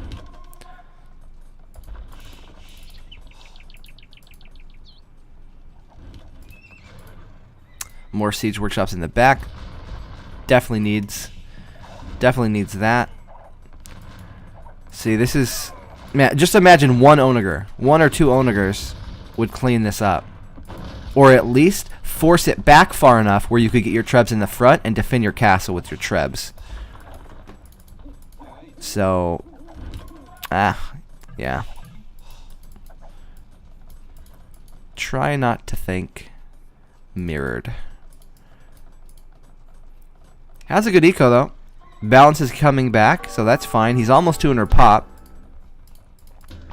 Let's see. He's got the 2 up now. Is he gonna go? What are you gonna make, man? Like to see even skirms, really. Just anything but Hand Cannoneers. That's too much gold. There's really no reason to be going Hand Cannoneer. He could go Elite Skirm. He's got a lot of food, a lot of wood. Bombard cannons out now. Just go trash. Halb and Skirm.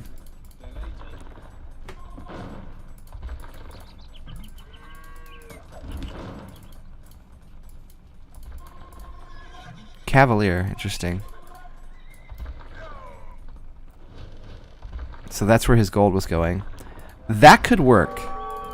Actually, if he waits for a big enough ball of Cavalier and then he runs past and traps these Hand Cannoneers out, that could work. There's no camels in play right now because he's been off of Knight Tech so long. I like that he didn't show what he's doing. He's just massing it. This is really smart play. If you're going to go for something like this against a Camel Civ, you want it to be a shock. You want to have so many that by the time they see them, they can't react fast enough. They will do pretty good against the Hand Cannoneers, especially having the Bombard Cannon there to attack as well. He's getting pretty close to the number he needs. 200 pop now. I think he should pull the trigger here and go. Oh, this would be a great timing as well because all of these Woodvilles are out. Here we go. Here we friggin' go, boys. Does he see? He sees all of this. He should just go over there. Oh, I wouldn't even bother fighting. Yes, the shock factor, but he's got a castle. He can run back, go over here, and just devastate his economy. He sees it.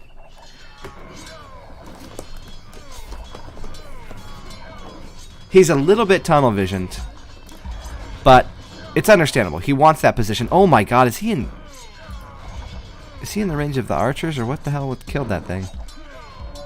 I don't know. Maybe the Treb. So he is pushing back. I like that, but I mean,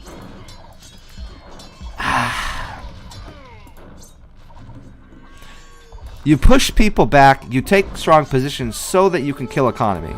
So if you have free economy to kill, you just kill the economy. You don't.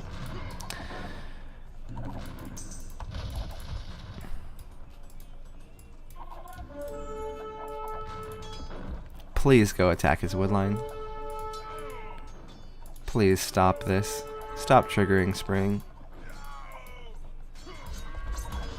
Okay, he's got the castle now. He needs to have more barracks forward again. He wants to get to that Halb and Skirm combo, although he does have the extra gold now. He just took away from his opponent. Yeah. Oh yeah. He's like blue. What's probably happening is every single blue villager is just covering both of their eyes, saying, "You can't see me because I can't see you," and it's actually working. So that's really cool that can happen. I just can't believe it. Maybe Red's like, okay, we're gonna practice now because this shouldn't be happening. That would end the game. I don't want to do that. I want to play the game out and like work on my skills. Yeah. Elefantes! I love that we get to see some elephants, man. Elephants are so cool. I miss the Persian elephants. You don't see them too much. What? Paladin? Okay. Okay. We're going hard. Yeah, we'll raid this wood line. Derp. Such a meme, dude. What's he doing? He's absolutely dominating this game, though, at this point. He can raid all the ecos if he decides to go. He's really super tunnel visioned. I would say that he should rewatch this. One, he needs to work on his walling, but two, don't get overly tunnel visioned into trying to kill what you feel is your opponent's base. He feels like his opponent's base is here, his farm eco, but it's not. Most of his base is actually over here on wood lines. Most of his eco. Both spots could be raided by Paladin. Are you gonna let him castle?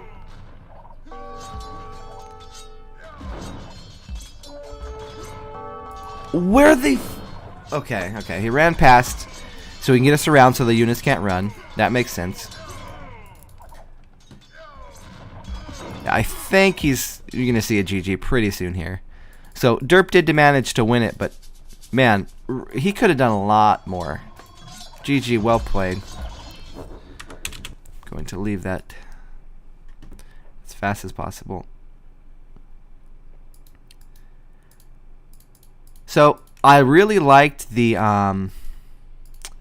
tech switch, the way he did the tech switch. So he didn't just start making Cavaliers. He made Cavaliers, he hid them, waited for a big enough ball of them, and then went forward. Really important. A big difference. If he just went straight into Cavaliers, the guy sees his first three, he's already making camels or elephants, something to defend himself.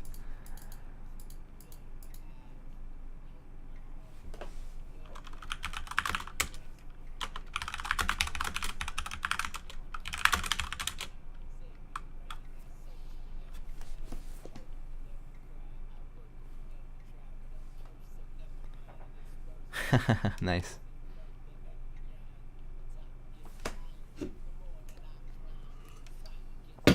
Derp, you did really good, except for not attacking that wood line. Why didn't you want to kill those vills? Did you like sign a treaty at some point in the game? That was so weird.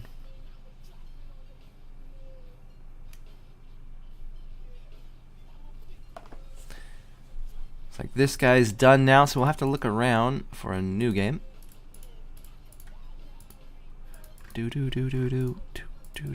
Belgian, you gonna play?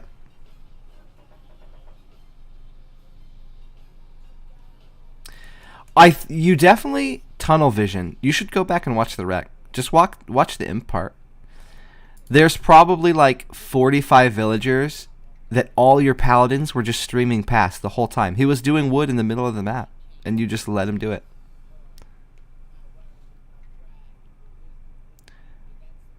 Okay, you were mainly focusing on your eco. That makes sense. He did get a good raid on you. I liked the style. The forward barracks were really nice. You attack that timing before he can get chemistry and go into hand cannoneer. That was good. The way you did the cavalier was really good, and then your scout micro was pretty strong. So you definitely did some stuff really right that let you win the game. But then the things to work on, definitely don't get tunnel visioned on one position, and then the walling.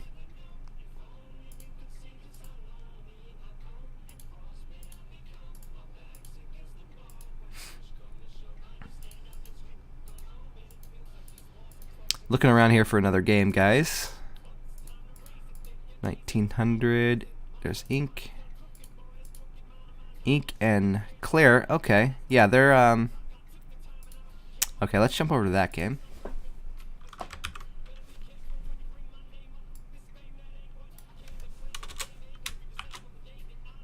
Oh, actually, I can just keep my title. It's fine. Let me switch this real quick, and then we'll jump into the next game in just a second here. Let me switch the...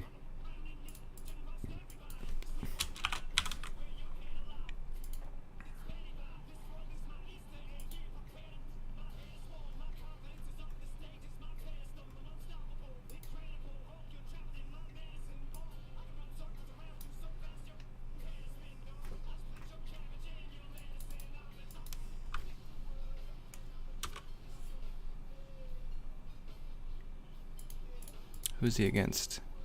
Claire. I think Claire... Well, I don't know. I thought that was the Smurf of the Mexican guy, but it might be an actual French player. Like maybe it's Eddie or Situ or something.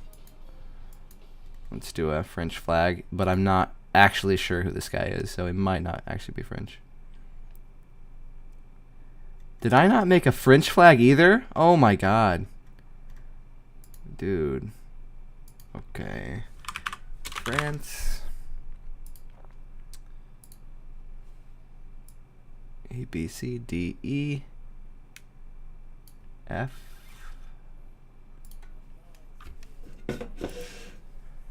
Alright, got a French flag now.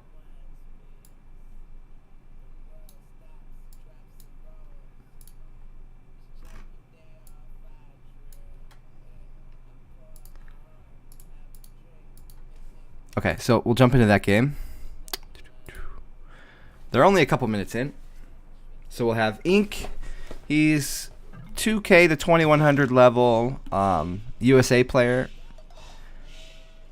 He used to be, like in zone times, he was really strong. Definitely higher than he is now. But it was easier back then. He's definitely better now than he was before.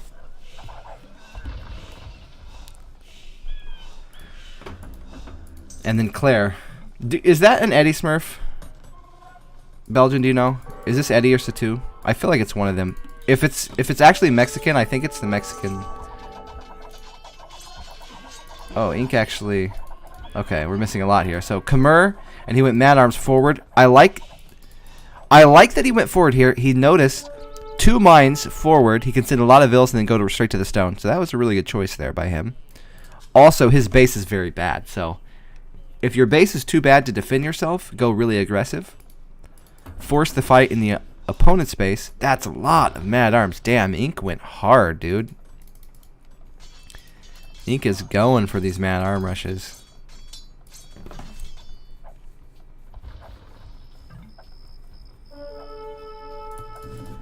With Khmer, too. I bet Red didn't expect it. Because Khmer, usually you see them go, like... up really fast and going either scouts or ranges, so they don't have to make the barracks, so that probably caught him off. But I wasn't really focused enough. I wasn't really watching the beginning. So Ethiopian gonna go for 2 range archers as soon as they can. Definitely want to use their bonus there. Makes sense. May be good to see Ink switch to skirm. He already has 1 range skirm, okay? Needs a blacksmith. So run 1 range skirm with a blacksmith upgrade should be able to do pretty well here against two range archers, especially considering that you have Mad Arms out. Thank you so much for the follow. So it will do well. This, not needed. He should make that somewhere else. He knows he's already taken control of the gold. This is only getting him 1 farm. He should move this over either to the gold that he just found or try to pressure the wood. This isn't really needed. Maybe over here so you can force him off berries. This actually isn't forced. Like, he could go back on berries if he wants to. So maybe the tower could go here, take 2 farms and the berries. But he might do that for the next one. Just playing it a bit safe. House in front. Definitely doesn't want to lose his position. Really nice taking the gold from his opponent. Also keeps his opponent open.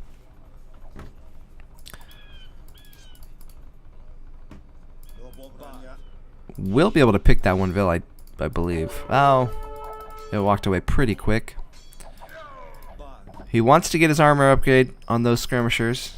Not the best eco balance, but he does have a 4-vil lead. Pretty chaotic game here. Very aggressive.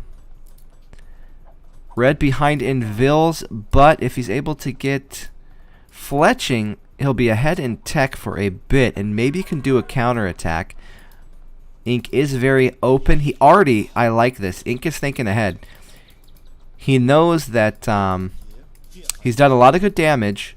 The only thing right now that he's worried about is if he got counterattacked and his wood is exposed. He didn't wall, so he's bringing an army back that can kill, 5-6 archers, which is usually around the amount that they're going to be sending to raid you. So really nice play there by him, stopping his aggression. He's getting some more stone, so he has to wait for the stone anywhere. So the best place for his army, since there's a tower guarding that, is either over here on the wood line or back defending his base. And since he was already on the east side of the map, it's a lot easier for him to go back and defend the counterattack than it would be for him to walk all the way around to the wood line. So I like the decision making from Ink so far. It would be better if he walled to his TC and walled to the corner and used the army to defend his gold. But again, that's the walling thing. I think that walling helps players get to such a higher level rating wise.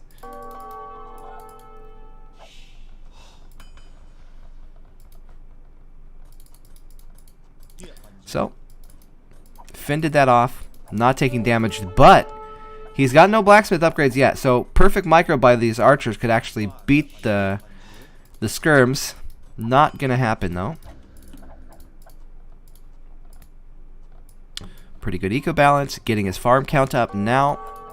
So, first priority was get those archers out, get fletching, and then now he wants to boom these farms out, so that he can go up to the next stage if he wants, or add skirms if he needs to. Oh, good picks here. Kind of risky move there by Ink. I don't know about that one.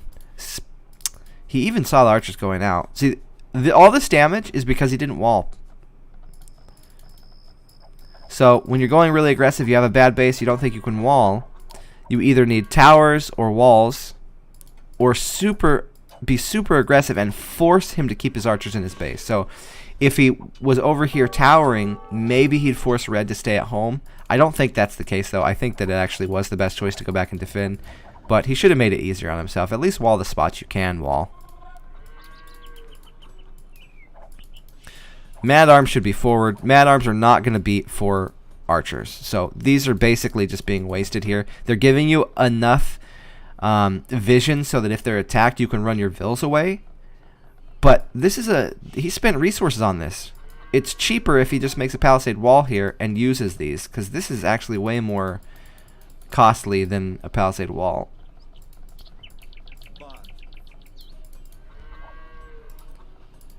I like that he's got skirms in his army now. Now he has fletching, so he doesn't have the armor, which is the real key factor for beating for playing against archers. You want the armor on your skirms. It makes them so tanky. But the fletching will help a bit. Should give him the advantage here, but actually not microing too hard. Red actually microing pretty well here.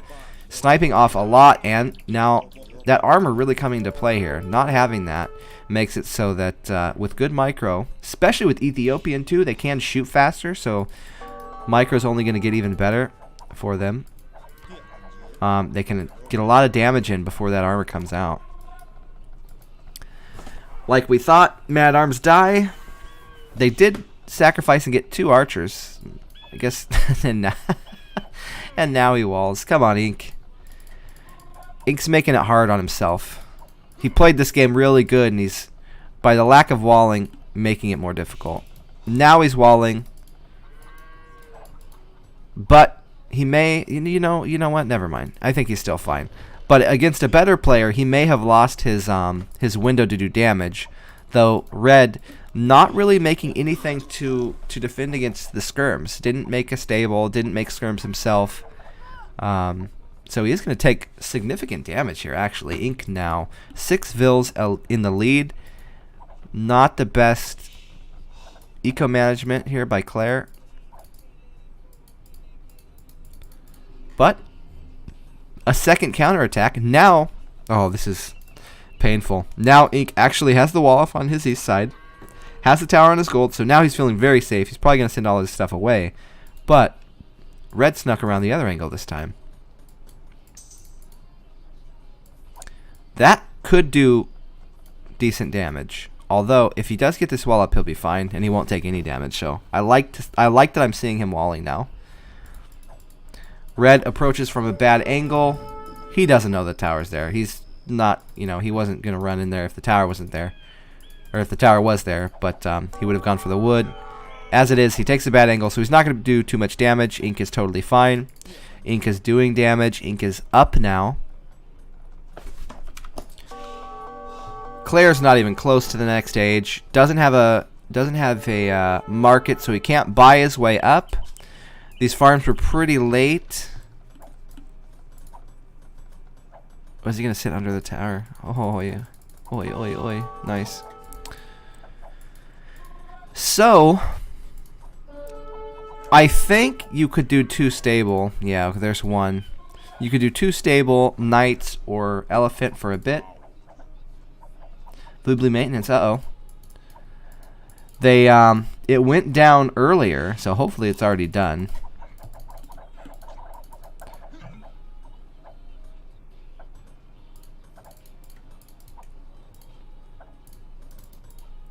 Well, the man-at-arm rushes are very unforgiving. So like if you do a good man-at-arm rush, an 1800 could make a 2200 look like shit. Like really. He was put so far behind from this man-at-arm rush, taking both the mines, and then he wants to go ranges, so it's the slowest making unit in feudal. So what he's going for takes a long time to power up into, and then he was punished super hard, also losing the berry. So it's not that surprising for me. I see your point, but I mean, he might be able to play perfect if he's not under the same amount of pressure, right? He might look like a 2200 level player some games, but under heavy pressure, it's a lot harder to figure out how you adapt to it than just copy a Leary build, right? Like he could probably copy a Leary build to the T and be totally fine if nothing goes wrong. I think there's a lot of 2Ks like that right now because the Mad Arm meta is so strong and it hits you so hard, it's so unforgiving, that if you get super good at that very initial part of the Mad Arm build, your rating's going to be super inflated because as long as you do that and it goes well, you're going to be in a great spot. Thank you for the follow.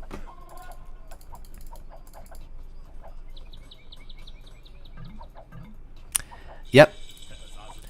It's absolutely what he's doing. He wants to have crossbow. He does get that free pike upgrade. So actually,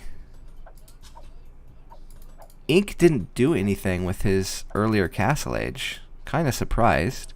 I thought he would be getting some damage in here. I'd like to see a forward siege workshop, especially against Ethiopian. You know they're going crossbows. Ooh, this counterattack is going to be super strong. This actually may do some damage.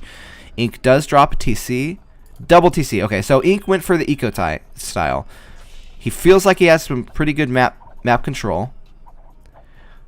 He, I guess, felt like he couldn't do as much more damage without a high cost. So instead of going for that, he's going to go for the eco style and go into 3 TCs. The nice part about that too is he will be able to keep his eco safe. He's open. He's been counterattacked several times now. So he doesn't want to take any more eco damage. Having those TC is going to make him feel much safer. And now he can start to think about, okay, now I can go forward siege. Now I can make the knights. Elite skirm. So that's good for him. It'll hard counter these crossbow. Though again, he's not making the armor upgrade, which is the key factor when you're going skirms against archers. You'll see a lot of experts nowadays doing armor upgrade first before fletching. They're getting their armor upgrade because it's not as much about the range as being able to jump to walk on top of those crossbow and kill them, because they're just tanks. Once they get the armor, they're just tanks. Right now, Claire could be microing if he wanted to. There's no armor on these. He's got Ethiopian crossbow. He's got a hill. Let's see if he goes for it. Let's actually, I want to watch the damage here. Let's see how hard they hit without having armor. Skirms.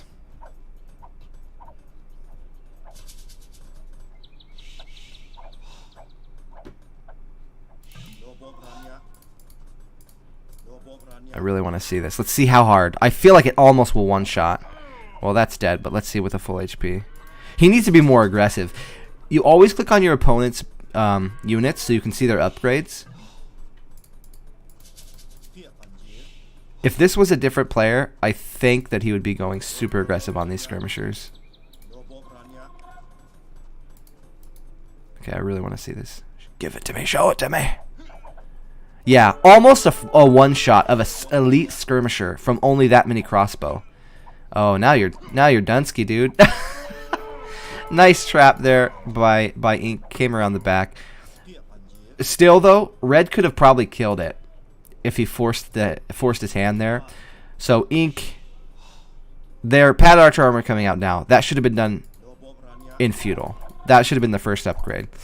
Hopefully he'll watch the wreck and realize how important that is. That is the #1 upgrade for skirms.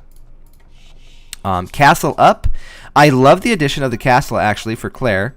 One, it keeps his base safe from that castle age pressure. He's lost his gold. He's lost his stone.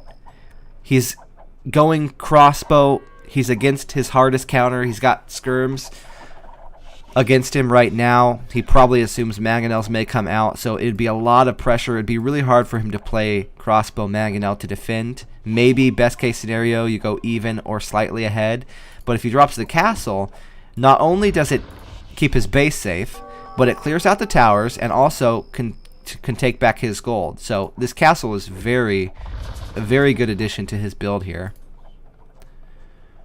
Only on 2 TC. I think we'll see a third one, and again Ink coming forward, trying to hold that position here. Gonna go for, ooh, that wasn't the best trade. Oh, no. No, no, no. Oh, no. Oh, no. Oh, no. Oh, no. Oh, no. Good micro here from Red. Really good play. Using the mangonels, keeping the skirms back, and then using the crossbow to kill the villagers. Good stuff. Still raiding. Ink is, I would say over-defending. Oh, my God. Did he see the archers go there, or did they just come in? Oh, isn't this how it always works, too, you guys? I know that Ink is not feeling alone. All of us. It just feels like you send a huge army to defend yourself, you give up, and then when you walk away, they come back in and take more vills. Oh, it's so sick. Such a sick feeling. Now, the big thing here is splitting. Is splitting your armies up. So he only needs about half of these skirms to defend his flank from this many archers. So leave half of them over here, defend, and then take the other half and try and be useful at the front. So you definitely want to be able to identify how many units you need to kill the raid that's coming in on you. That way you can split properly. Otherwise, they could have a smaller armies than you, less military, and if you improperly split yours, you could have a bigger army and actually end up losing a lot more villagers than your opponent just because you're splitting wrong. Got the castle up, so now I think it'll be a race to Imp. And actually Claire now in a great spot. Got enough food to go up. He again only making crossbow, so he does keep all that food for his TCs. Only needed about 10 farms for the 2 TCs to be working non-stop. So every single farm above 10 here is boosting his food bank there. So that's really good for him, especially under this kind of pressure in this kind of game. Getting the castle up, having the forward castle from your opponent, you want to get Imp first. It's all about getting to that treb. A lot of high level players, like you'll see like players like Yo or Vivi, will go up with a weaker eco than their opponent just so they can get to trebs faster, because it's so important. It's more important than having a bigger economy. Now, the problem for him is, I think he's going to be out of gold. Yeah, he's completely out of gold, so now he's more onto food. Might be thinking about selling. Does have the market. He's switching over to skirms now. That's not what you want against Khmer. You don't want to be forced into skirm. Khmer can go elephants. They can go skirms.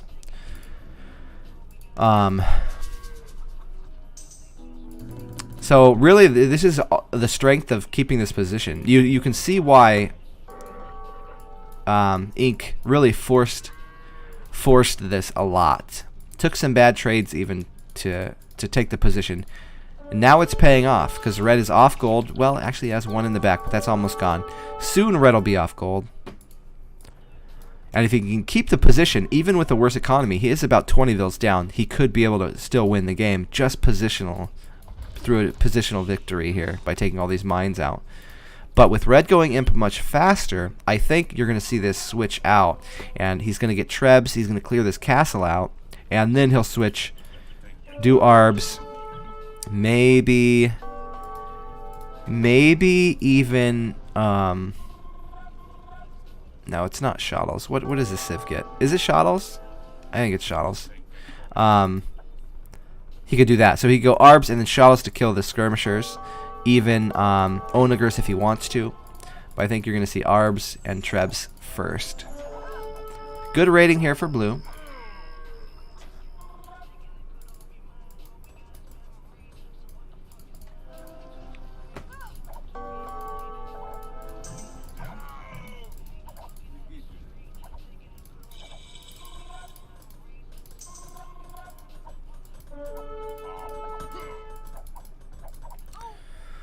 Gonna clean that up. So Ink really wants to get to the next stage. Calls it GG. Unfortunate there. He does have the position he wants, but red was able to come back. I think the key here, he did have some good raids, but the biggest key factor for me was the castle. Once he gets the castle up, he's safe from any kind of castle age pressure, and then he can take his gold back. That paired with the good raiding, it also, having the castle allows him to counter raid because he doesn't need his army in the front of his base too. So, nice play there. Hopefully they'll play again. G.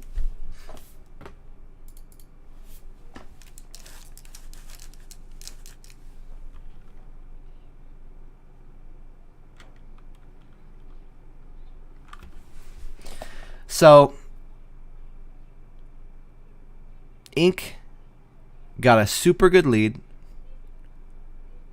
got positional control over his opponent, but then not walling, so the lack of walling made the counter raids work really well, and then not getting skirmisher armor right away made it so those archers actually traded pretty evenly against the skirms. So those two things got red back into the game.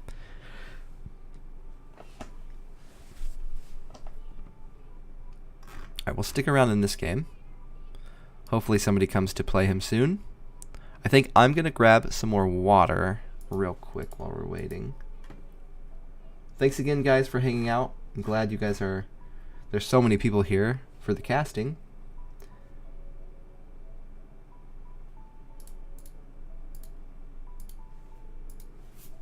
Yeah. Really nice mad arm rush, though, Ink. You messed him up. Definitely the wall and the skirm armor. That's really the only mistakes you did. Everything else was really good. And you had a big lead. Those were just so huge. The counter raids were so big. Yeah. The walling and the skirm armor, that's really it. The rest you did good. Definitely rewatch the game. If you're feeling like, yeah, honestly, just get armor before fletching. If you're not going archers, don't even get fletching. That way you won't forget it, and it's the better upgrade anyways. But yeah, if you're confused at all at why you lost that game, definitely rewatch it because you did a lot of good things. All right, let me grab some water. I'll be right back, guys.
I'm back.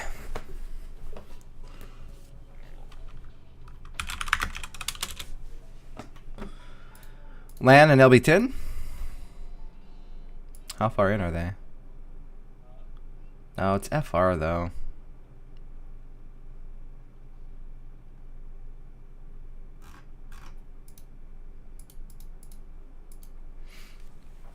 I'd rather watch Arabia.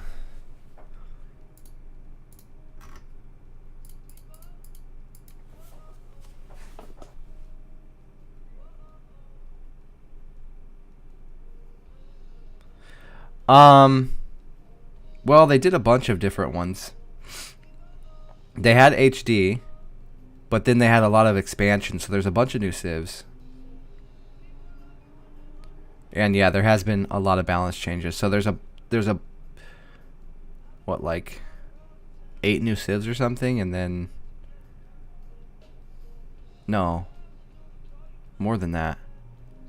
So if you're talking from like HD, you had all the AOC civs, so you have that, and then they've done a few expansions of new civilizations, and then they rebalanced it too. Yeah, it's probably the best age has ever been right now. There's a lot of big tournaments. Check out AOEzone.net. There's a lot of big tournaments out. Definitely getting balance changes. It's in a really good spot.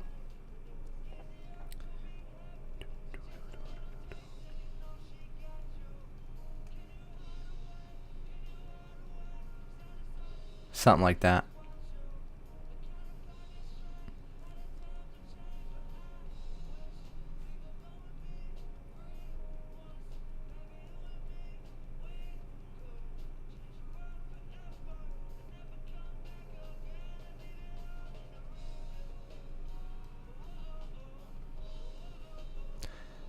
Man, I don't just want to sit, but I'd prefer to cast Arabia. We could watch a Chinese game. There's a 2400 level Chinese Smurf player playing against somebody else at 2K-ish level.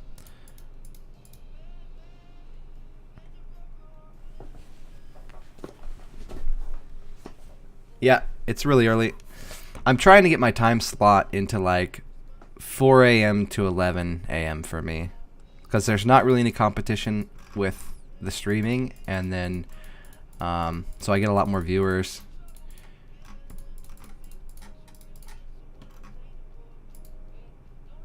And there's usually pretty good games, because usually there's Europeans and Chinese on at that time, so it's not like there's not quality games to cast. As I'm sitting in lobby sim, not not casting, I'm giving you this pitch. Oh my god. Yeah, I saw that. That's really cool to see other players coming in, and that's going to help the community grow as well, because you know, they might be like League of Legends players or something, and they see Age, and they might think about buying it and joining the community. So I love when I see the Asian streamers that we've never seen before, and they come in with like thousands of viewers, which is just great. Okay, I think if no one's gonna come play Ink, maybe I will jump over. Yeah, I'll jump over.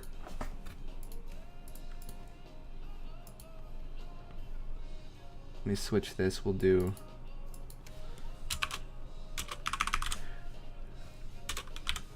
LAN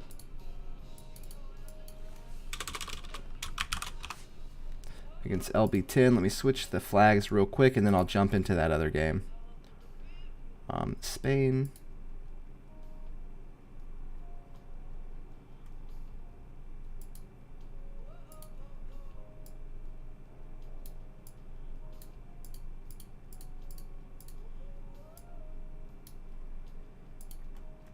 Where's LB10 from?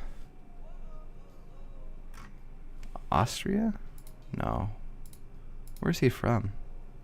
Yeah, Austria. Okay, sweet. Look at me, knowing where people are from. Austria.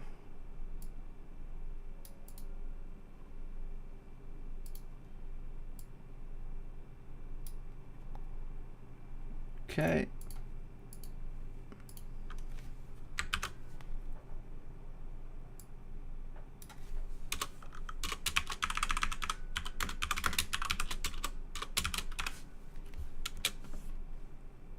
Okay, now we can jump in. Here we go.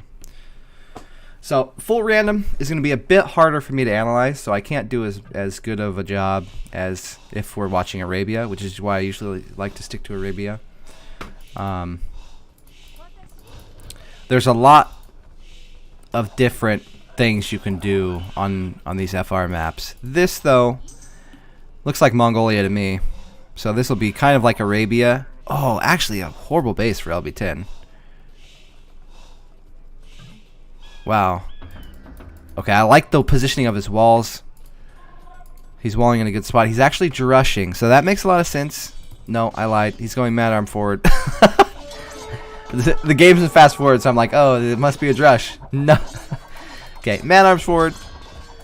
I mean, you just see this so much, man. That's definitely the meta. Every civ can do it pretty strong. Japanese have a really good bonus for going mad arms. They attack faster. The wood and the mill cost less wood, so you have a bit better eco. Huns generally wants to go for scout play, so you know that you're going to get to them before they get to their scouts. Land did go for mad arms. He's a player that likes to stick to that mad arms meta.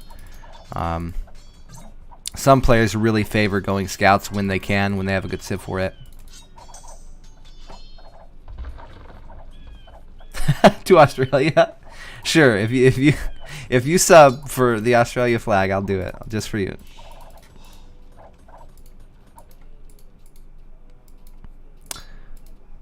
So counterattack coming in. This is good. Good for land here. He did a good job defending. Lost his berries, but that's kind of gonna happen. A 5 vil forward plus mad arms from Japanese. I mean, that's like so strong. Not going to be a whole lot of civs that can deal with that without losing some sort of ground. Did go to stone pretty quick. Kept his gold safe. He'd like to get a house maybe here. Give himself some room for the towers. LB10 is going to wall his gold. See, this is the problem for him, is his gold. He does have a good wallable map, but everybody gets that for Mongolia. His golds are kind of outside of where he wants to wall, though, right? Because he wants to make a palisade here and a palisade here, but the golds are both outside of that. So archers can hit them. Gonna have to make a tower. Good thing he was on stone. That will slow down his forward push, though. He is gonna flank this. He wants to get a better angle on the gold mine. Playing good here. Mad arms on the other side. I love this. I love this. I hope this is on purpose, because if it is, it's really good thinking from LB10. You draw the army away from where your villagers are. So he wants to tower here. So instead of bringing his mad arms here, he brings his mad arms to the right side, draws the archers, and then runs to the corner, drawing them away from the base. Australia so it sets is up a German-speaking European country. Oh my God. Okay, let me switch it for you. So anyways, he drew them away, and now he gets a free tower. Let me switch this. Switch this just for Reaper, man. Let's go. Australia, Austria, basically the same thing, right? They're both islands. Let's make it real big. Let's make it real big. This was done on purpose. This was on purpose. There we go. That was not an accident. I mean, they're both islands, so, you know, you can get them confused. Australia is just like an island in Europe, right? Right in the middle. Landlocked.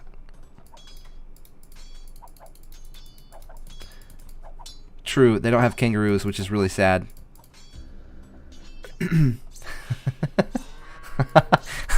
Aww. Aww. You got me. They sound the same. Okay, anyways, back to the game. You guys are distracting me. I'm trying to become a good caster here. I like the tower positions from LB10. Again, pointing out the mad arms going to the side was just a really, really great play. Hopefully it was on purpose.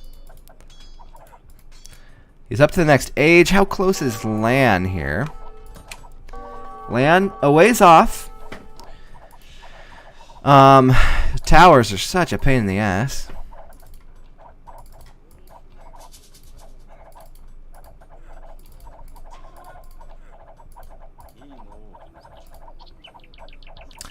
stable. Okay, so he's going to keep him open with towers, extra towers here, and maybe go 2 stable knights. Getting the armor already, I like that, getting gold. 2 upgrades you see a lot when you're going into knight play. Not enough on gold, though. I think LB10 needs to transfer off of stone a bit and go on to gold. He could even just put another one there. 5 on gold is not enough for 2 stable.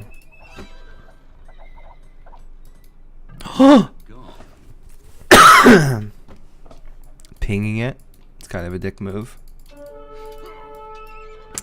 Killed 4 on gold. That's horrible for Lan.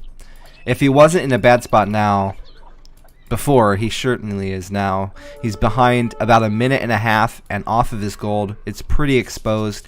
Knights are going to come in. His base is very open. Knights are going to do some good damage.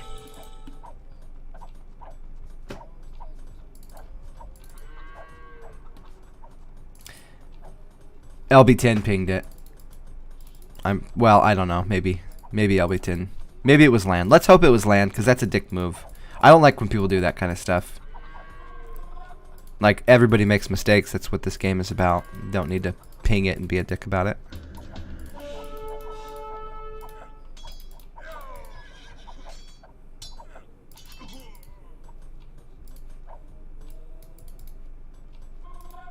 So he's pretty safe. Only a 2-vil lead. But well, he's not. I don't get the stone. He's very heavy on stone. A little happy little accidents, yeah. I don't get the stone. I guess LB10 wants to go forward castle. If it was me, I would have geared it so that I could keep both my stables pumping. Because right now he's only got 1 working, so might as well just only make 1, right? If you're only gonna work 1, you should only make 1. So he's wasted a lot of wood here. He could already have a second mangonel out if he had done his eco a bit better for what he's got. Still, again, only making from 1. So needed to add more to gold and take some off stone for more farms. He's really trying to force this. Doing a good job taking land off gold, and now, oh my god, disaster. This could be the game here. GG called by land. Well played. So, good use of the Civ strengths there with the Mad Arms. Well played there by LB10. Kind of an upset. You would expect land to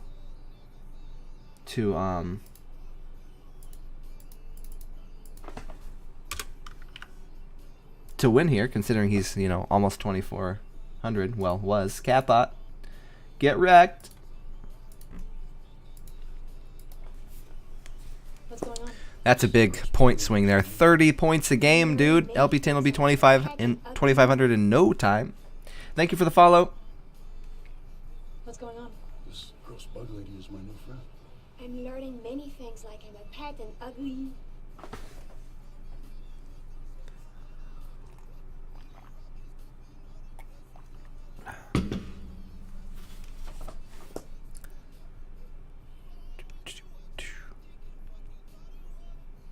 So they're playing just straight FR. I like FR better than like blind random and all these light random packs where there's just so many maps you have to know. But that's just because I'm old and I played FR a bunch, so I know what the maps look like. I like having new maps for tournaments because then it forces people to practice them, but it's hard on ladder because you don't really have people to play against for those maps. So I think a lot of times where you want new maps, you want new strategies, but at the same time you have to have maps that people play. You have to have maps that, like a set map list that people play a lot so they can actually get good at it. What's going on? No. It's full random, so it's a set of maps from AOC. Like Oasis and Islands and Mongolia and Coastal. All those old school maps. This game looks like we have Islands. There you go.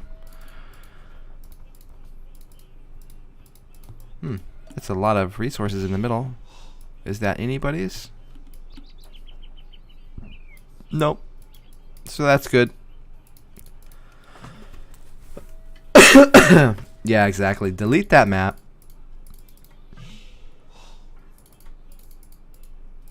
Although, without that map, imagine how many less viewers there would be for, like, escape events. I don't know what it is about that map, but, dude, those guys eat that shit up.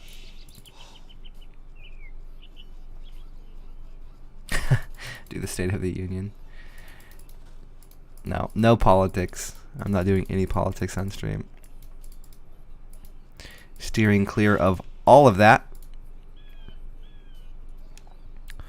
So, Civs, Turkey and Magyar should be fairly even. Neither one of them really getting a bonus that would make them have like a much stronger fire rush or anything like that. We'll see how they position their docks. Usually if you do a back dock, you're thinking about going up maybe a bit later, maybe adding 1 or 2 extra fish.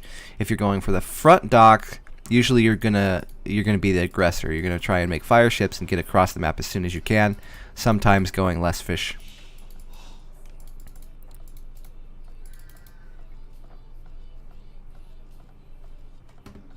The State of Empires would be fun. Just complain about towers needing a nerf and quick walling needing some kind of nerf somehow. It's so hard to have those discussions though, because I don't know who the hell you talk to, right? It's just, we can make 5,000 threads about how we're sick of seeing Mad Arms tower rushes every two out of every 2 games. Right? But it doesn't matter if it's not hitting the right ears.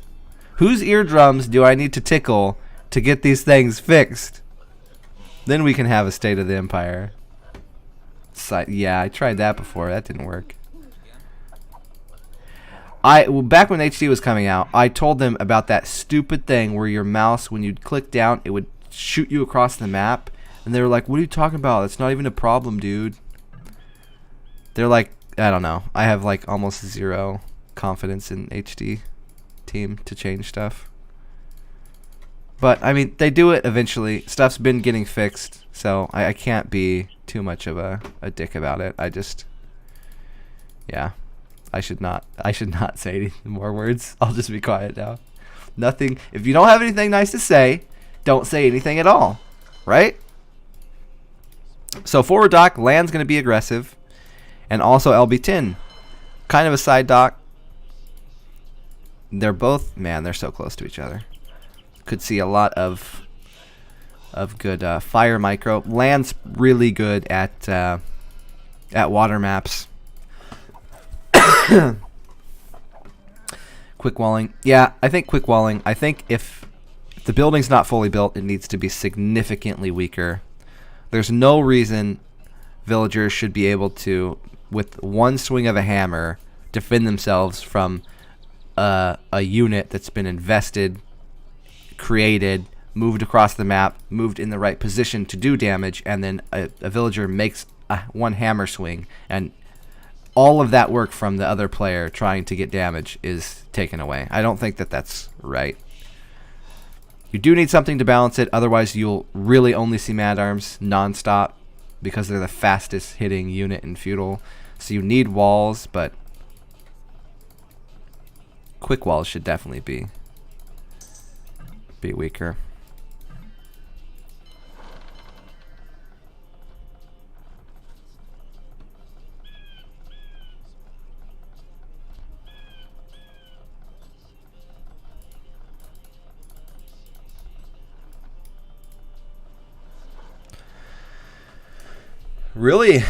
Really good builds here by both players. Pretty much identical. Going to be up at 943 and 946. One more fish for land. Let's see how they do the gold balance. So the new balance of water maps is a little bit different. Oh, LB10 doing a bit weird. Is he gonna go for is he gonna go for forward towers? YOLO, dude. Oh my. He's going to walk right into it. This is unfortunate for him because Land's going to know, maybe. If Land sees it, he can defend against it, and now Land should have water control. Oh my god, that's... Oh no. That's not where you wanted to go. Oi, oi, oi. Does Land know? It's all a question of did he see it or not. Oh boy. You're in some trouble now. Risky shit. So anyways, the balance is a bit different because it used to be lighter on gold. Now, I think he knows. With fire ships, their eco is different because they're less wood but more gold. So you have to do a different balance. So a lot of players that have their eco balance from like AOC, Galley Rush, I feel like a lot of the reason they don't like it is because they're doing improper balances. Well, there's a wall. Okay, need to be on the right side of the wall. Is good. Stable. So he's mad. Dude. I'm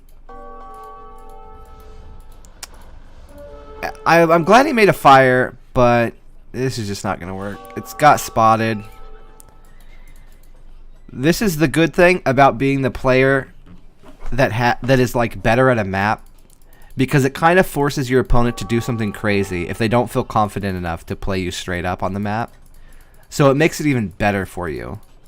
So where maybe they would have a close firefight, maybe Land would have had a slight lead. Now it forces some crazy shit from LB10, and Land just is going to crush him.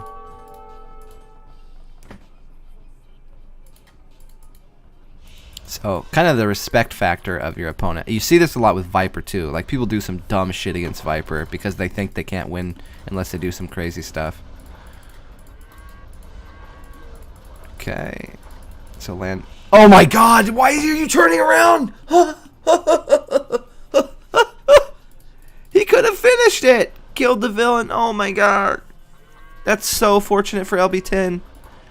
Wow, wow, wow, wow, wow, wow, wow, wow. Bad micro from fire. From Land, excuse me. Scouts will get in. Now, is there going to be any spears? Oh, Skirm. I love it. It's so inconceivable for Land that his opponent would be going a scout rush on islands that he made skirmishers. Is this going to do good damage? Oh my god. I just imagine Land's eyeballs right now. How big they are. How freaking white his eyeballs are right now. Like, what? Did I just get scout rushed on freaking islands? Is this real life? What? Yeah. Spanish archers are the best, dude. Nobody expects the Spanish archers. That shit works literally every time you do it.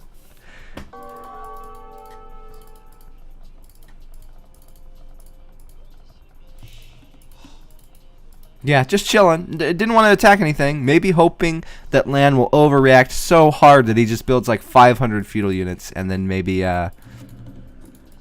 LB10 can take water control back. Not even going to try for it. Oh, Demo, so he will get some decent stuff.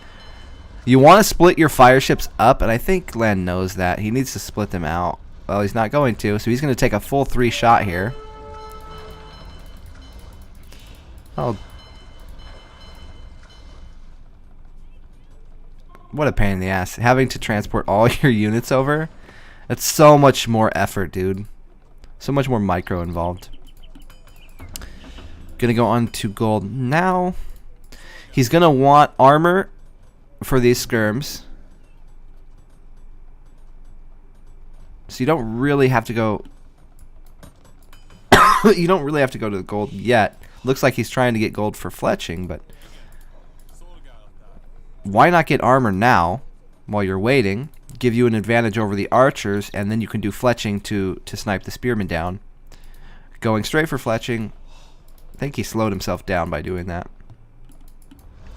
But he's saving some food. Might be thinking about going up to the next age. So this is the thing about doing some crazy shit like this. Going aggressive here.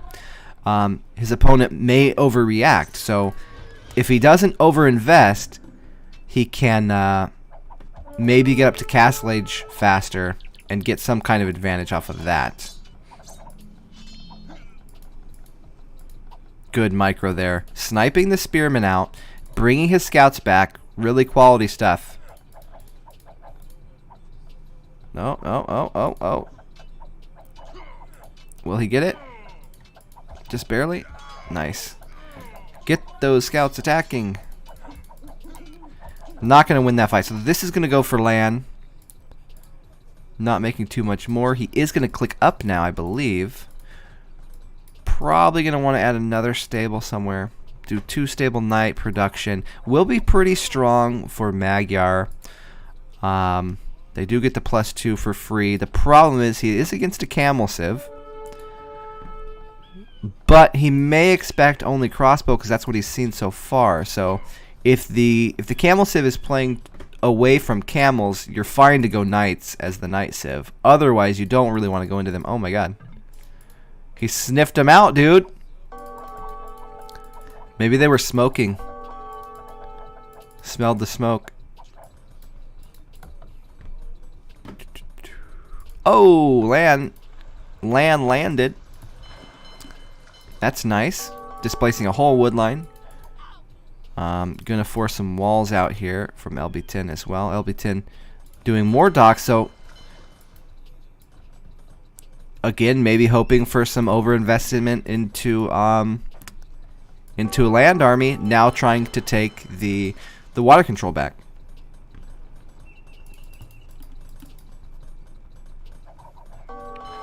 God, I'm so bad at it. I need to practice.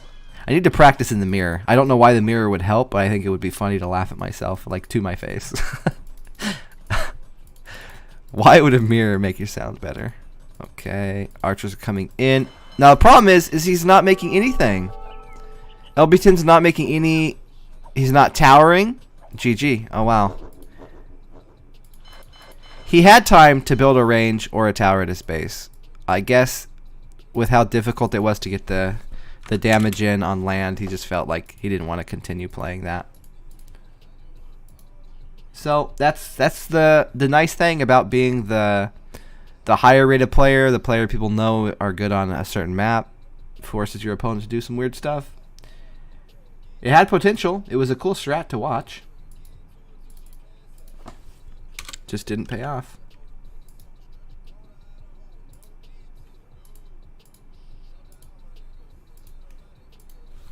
Alright, so they will go for game 3. Oh god, I hope it's not that important. My hair's going away, dude.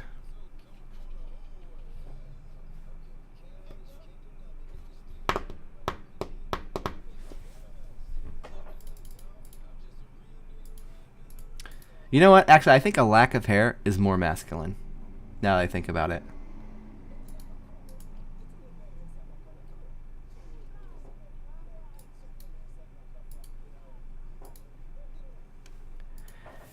Right. Your hair goes other places, which friggin' sucks. It's not like I'm not going to shave it all off, right? God. You know how long it takes to shave your legs?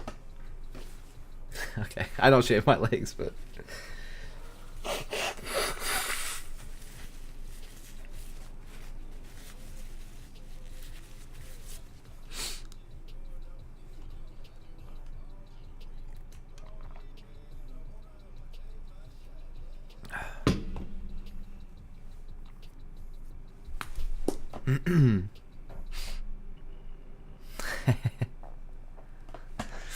I feel like you gotta leave your legs, but you can shave basically everything else.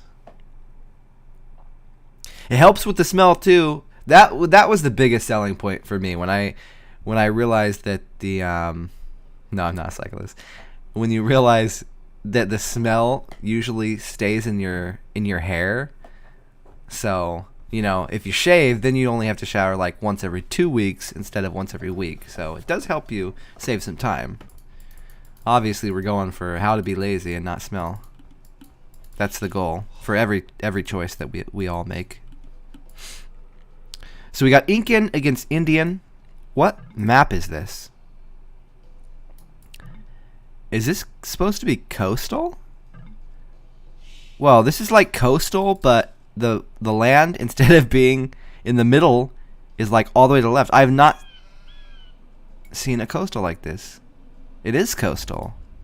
Whoa.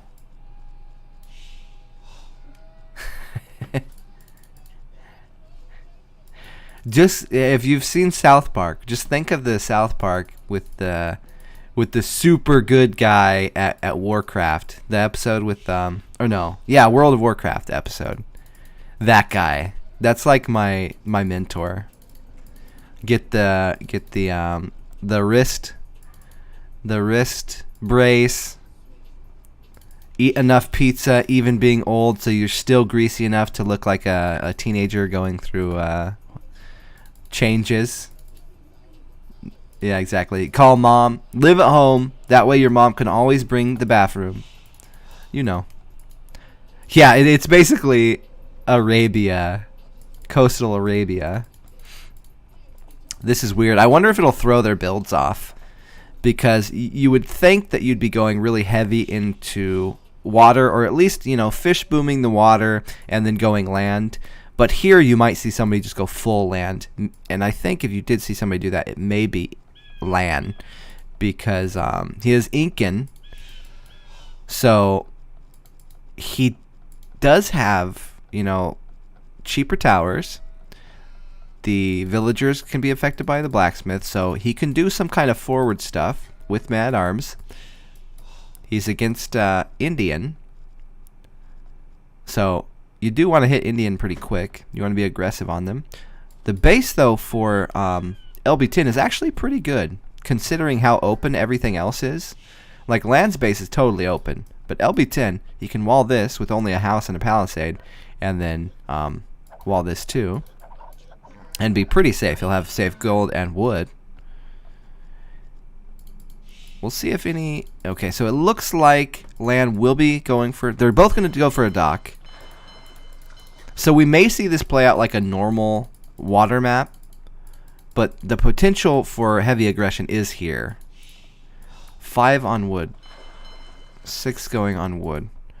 So you go heavier on wood, of course, for the fish boom, but he's going pretty heavy. This makes me think he might want to do... What's happening? Oh god. This makes me think he might have wanted to go fish boom and have a barracks out pretty early. Because he's got more wood than he actually needs. Thank you for the follow. Swifty!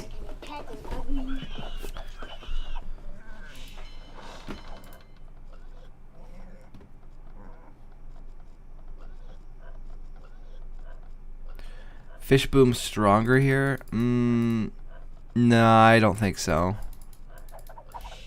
On coastal, there's more space between your fish boom and your opponent's fish boom usually, so you don't have to go as much defense on the water. Like sometimes people just don't even bother; they just go fish and then let them die, and then they'll play land. So you have a fish boom for a while, and then it'll die, but your opponent has to pay, a cost to kill your fish.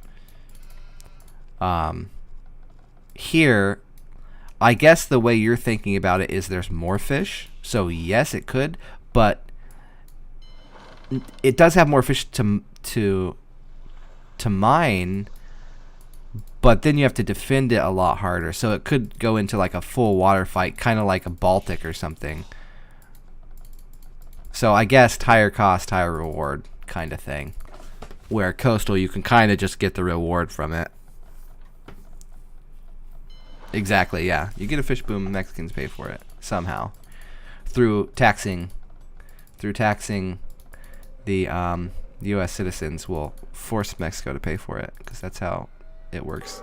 Don't bait me into saying political stuff. This is a non-political stream. I don't appreciate you doing that. Fish to mine. Dude, if you're not going to mine them, what are you going to do with them? Of course you got to mine them. You eat wood, you mine fish, and you chop berries. Come at me. Actually, you kind of do have to chop berries. You get one of those big, shit, what are they called? The little swords. Hatchet? No, that's wrong. That's an axe. What am I talking about? It's like a sword, but it's not a sword. For chopping through the jungle. Oh, I'm such a freaking ignorant American. Can't remember words. So pretty good fish boom here.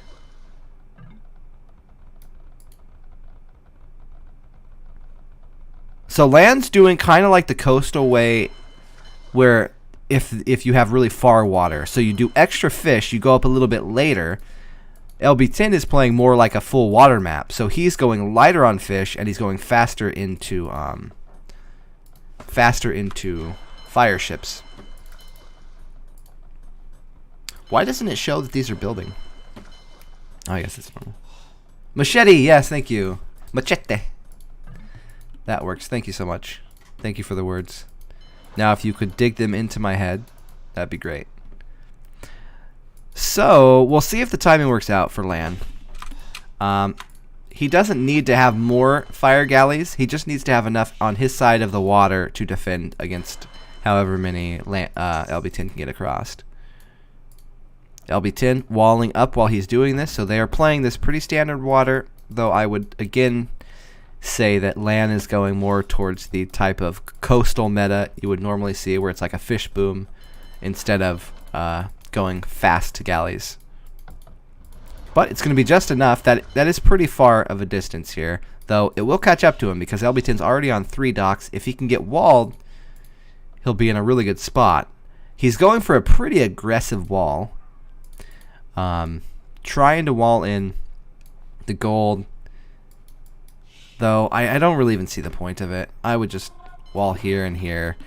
I mean, if he comes forward, he's got the hill, so he's going to take that position if he goes into land anyways. It's not really even worth walling that far up. I get it. It's just, I don't know. I feel like it's pretty risky. But he'll get it in. Eagles are out on the map, so Lan is going just enough fires to defend. He went for 5 fish boom. So definitely more fish than LB10. Got a better food eco. Going into those eagles. Those eagles are so cheap. They're so light on food that you can really make a bunch of eagles. I like that.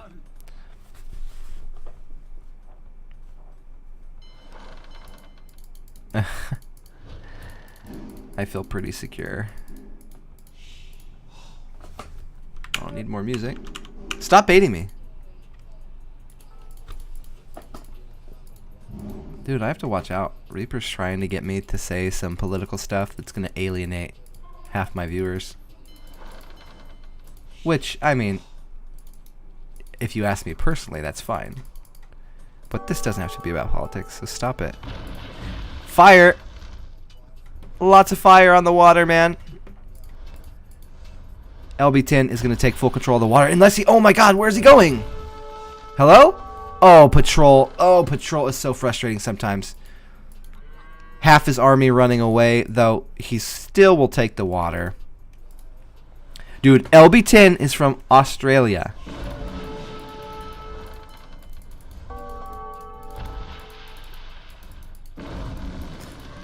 Walling. Not finished. Gets through. Another reason, going for those aggressive walls. Like I said, now he's forced to wall here anyways, so that was just a big waste of that Vil. Stone. You're not allowed to wall with stone. Only noobs wall with stone. So he's safe. That's fine. He got to where he wanted to be.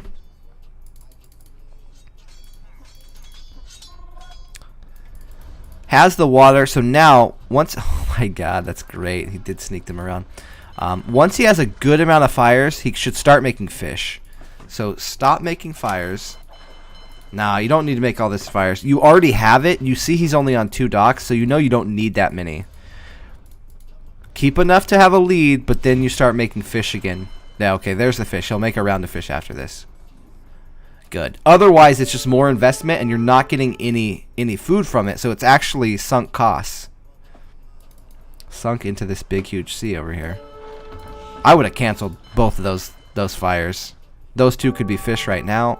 He'd have 2 defending, and also more than his opponent up up there. And there's a lot of space too, so if red does come out with a big group of fires, he can keep making more at home. There is space on his side here. Getting the map control gives you space, gives you time to react to your opponent.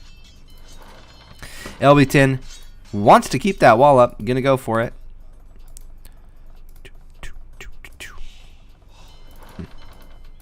Where are these going? So the eco balance for land, bit stronger, bit more food sided. Okay.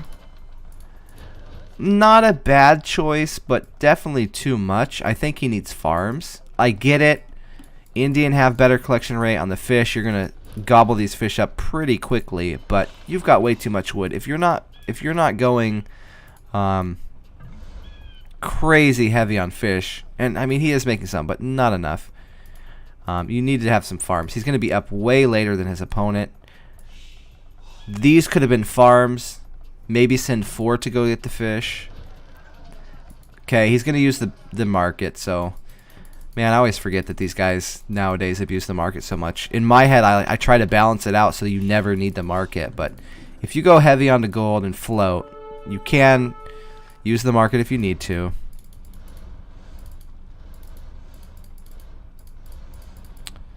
Still got a good lead. Nice micro there from LB10 getting the splits in. Just rewalling.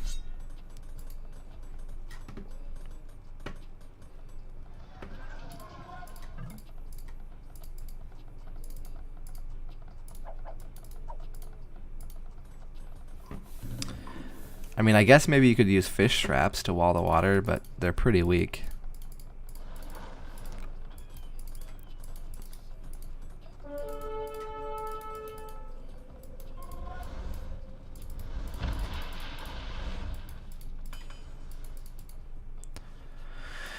So, what will LB10 make is the question. Once he does go up, he is up only about a minute later, even though his eco balance was quite far off.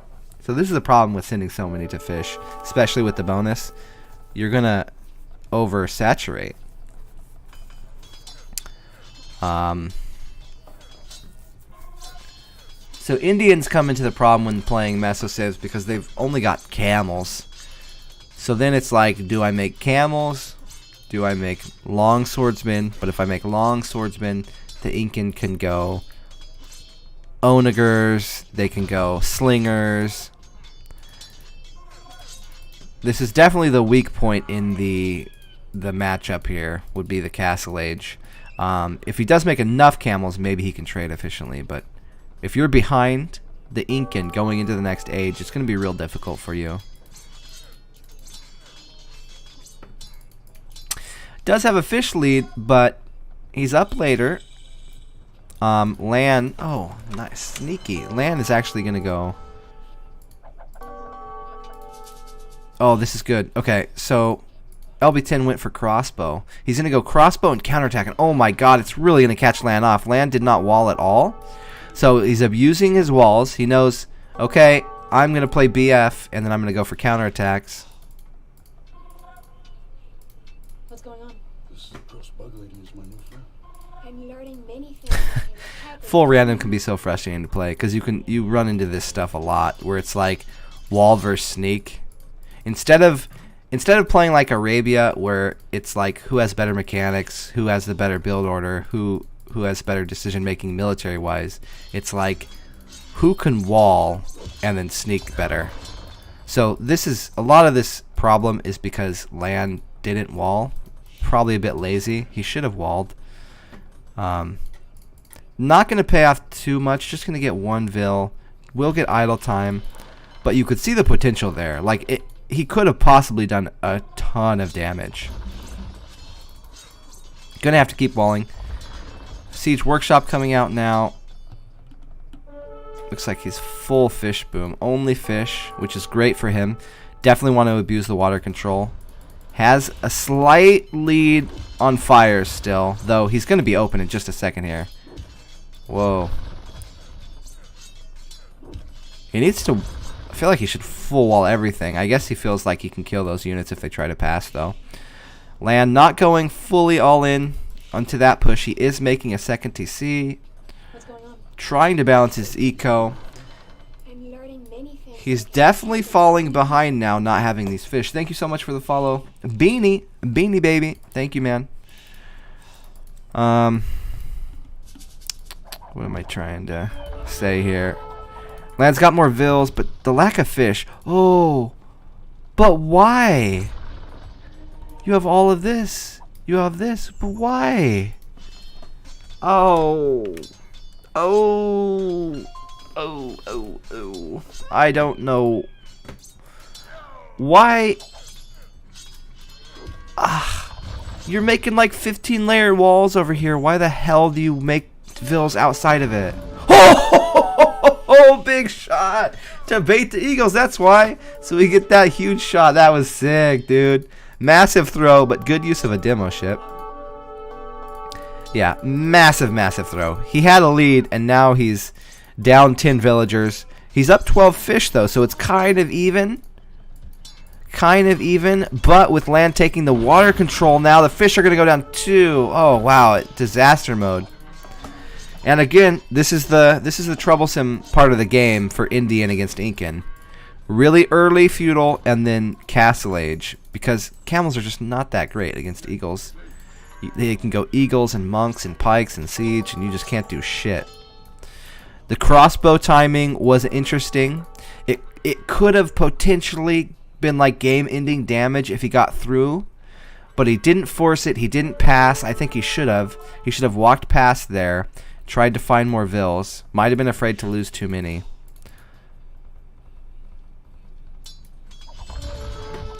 Boom!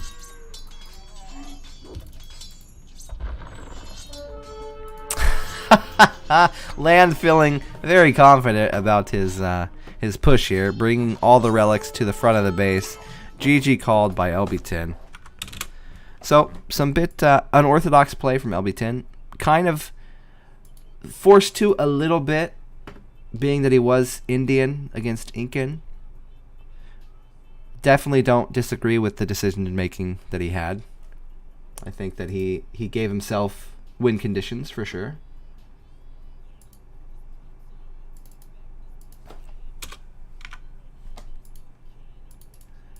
But the big thing there was the throw with the villagers outside of the wall. I think if not for that, he at least would have been on a similar place in the eco.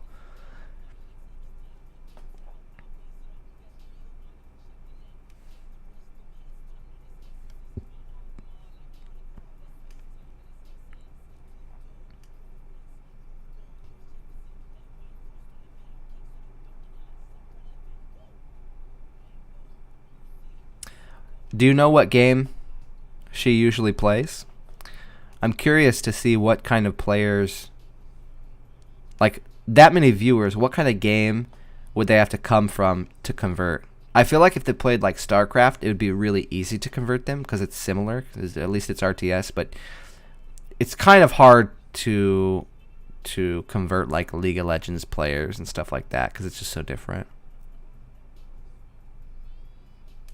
But that's usually what I assume. I assume people come from like League of Legends or Fortnite when they have super big followings.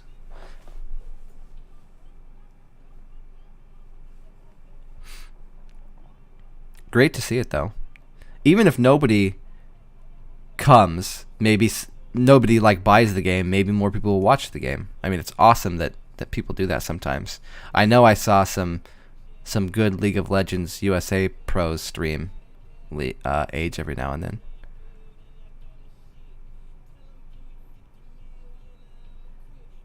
Yeah, me too. I feel like though that's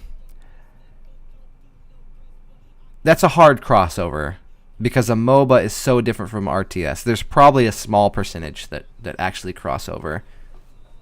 Where like you could play League of Legends and have a huge League of Legends streamer go and play like Dota, and those people could be like, oh yeah, sure, I'll try this game. Where if they watch like StarCraft or Age of Empires, it's like, oh, now I have to learn about RTS, and it's totally different.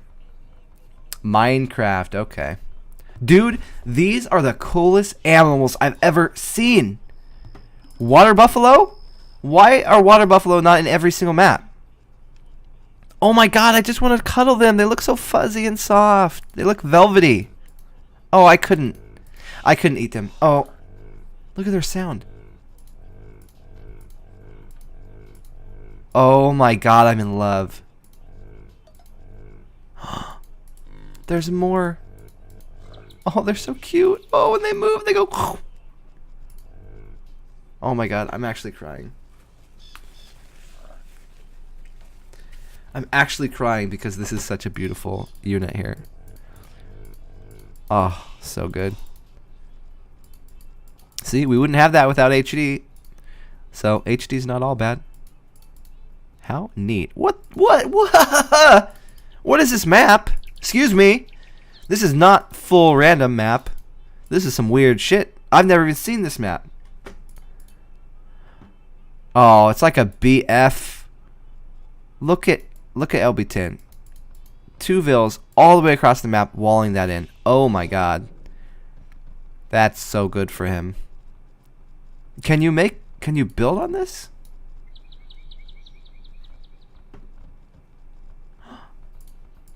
You would. I hope you would not make a burger out of them.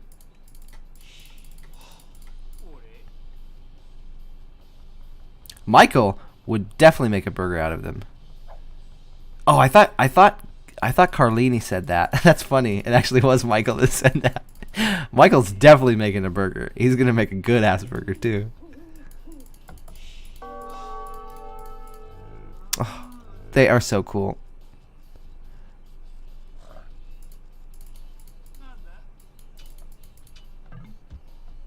Swamp nothing? Yeah. No, what is this map called? Do you guys actually know the name? Mangrove Jungle? Okay.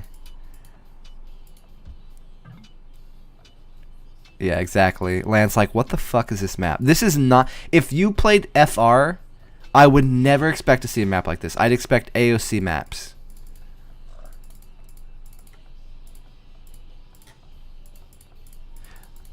This is why it's kind of hard to get these kind of games on regular ladder, because whoever plays the weird shit has a huge advantage because they've seen the map. So he can come up here, he can stonewall in Feudal Age and have a huge amount. He can just full boom. He can buy himself so much time by stonewalling. He could also, since it's hard for land to wall now, he can go tower rush and break through pretty easily, and land can never counterattack. So having the wall here is huge.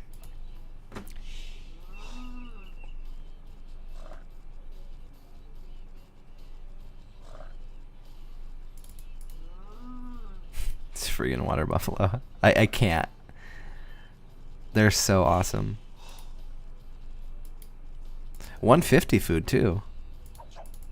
This ain't no sheep meat. Why are you eating a rhino when you got a water buffalo? I feel like the water buffalo would taste better. Although, if you don't kill them, you get to look at them and maybe ride them. Start a rodeo.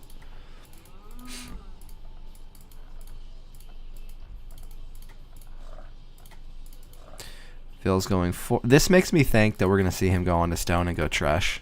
How lame. This is so lame.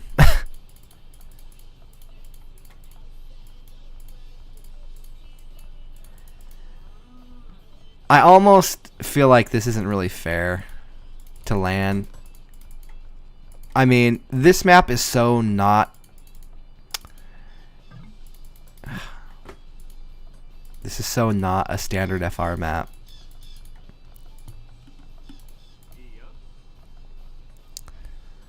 So we're just going to see massive trushing.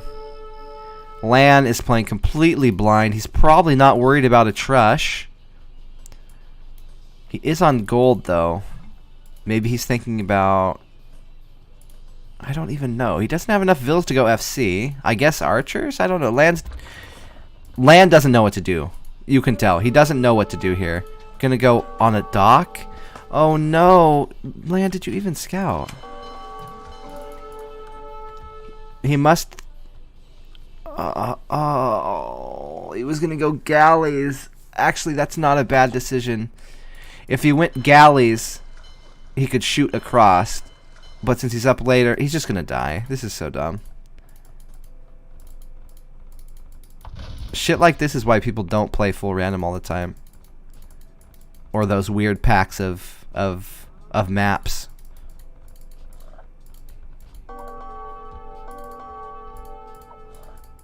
Oh my god. If this happened to me, I would be so angry. This isn't FR, you cheater. You tricked me. You tricked me. No, I mean it's literally a map win. This map is too unique. I feel like you need maps, if you want to get FR to be played in ladder, you need maps that are not so specifically unique to where you have to do a certain style. Like you can play Baltic or Mediterranean or coastal. There's a lot of different things you can do.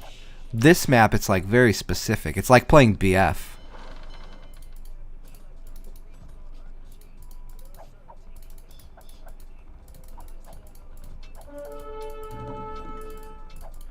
Tower going up. Luckily, Lan had 2 gold mines in here, or else he'd be completely screwed. Problem is, he doesn't have stone. So basically, once the stone is secured, the game's completely over. Yeah, but it's not even improvising, because one player knows the map. LB10 knew this map ahead of time. So it's not even improvising. It's one person knowing what to do, and one person improvising. Where if it was playing coastal, then both players are improvising.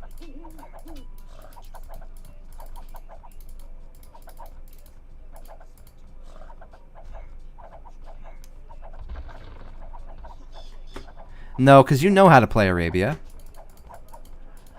You know the builds. If you want to get better at Arabia, you go practice the builds and you practice the timings and your decision making. Nobody goes and practices this.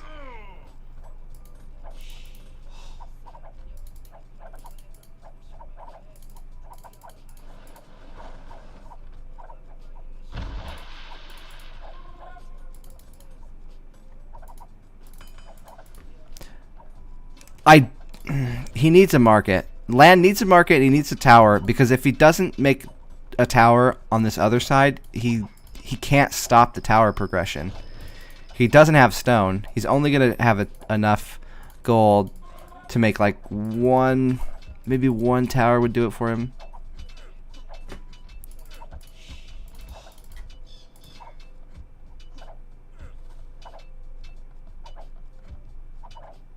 No, it's not even a skill. That's the thing about people who play maps that no one plays, is they think it's a skill set. It's not a skill set. This is just, he's played this map before. It's not a skill in any way. If Land played this map, he would have played it differently. It's not skill. 100%. I disagree with you.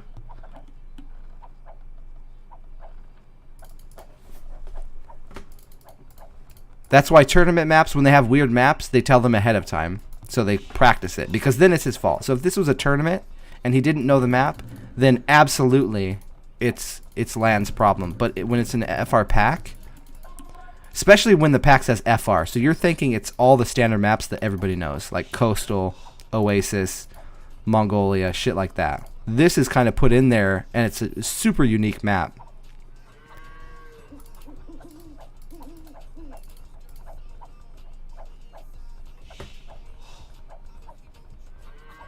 Right, like Forest Nothing.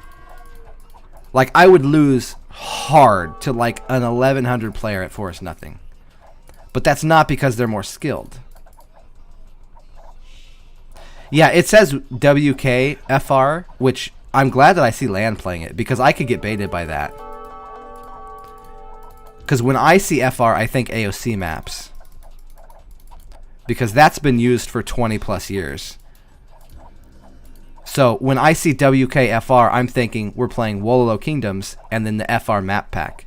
But you're right, it is a different map pack. So it's not like he's intentionally deceiving him. It's just definitely unexpected. But anyways, it is what it is.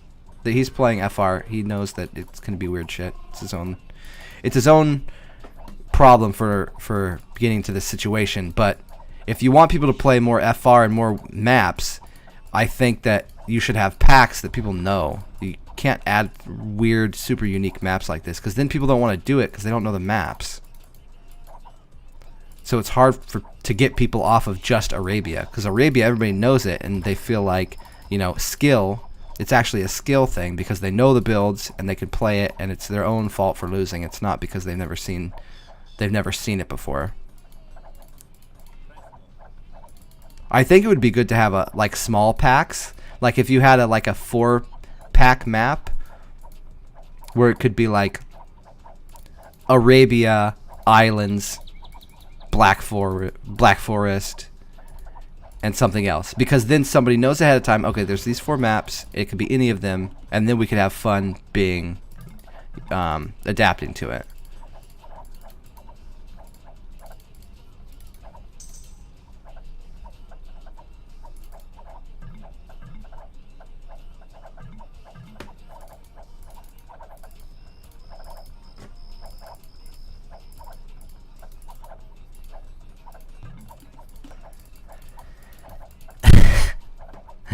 Let's play boring shit forever.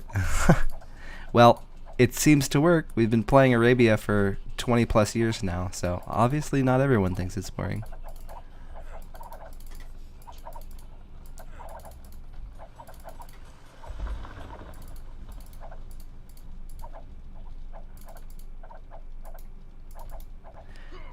That's where he's from.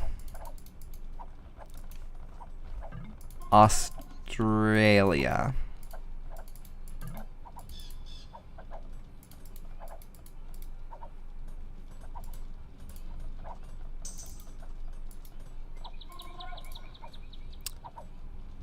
So he did get the second tower. Anyways, back to the game. Let's breathe and not get too triggered. Back to the game. The second tower, super needed. Without the tower there, the LB10's towers would never have stopped. They would have kept pressuring through slowly. As long as you're inside of your tower's range, you can stay away from the archers, and you can slowly press the towers in. So I like that he did that. He did a market, and he bought it. The problem is that with the wall here, with the towers, it's going to be so difficult for him to break out. LB10 now has 2 stable, so he's going to have knights on the opponent's map.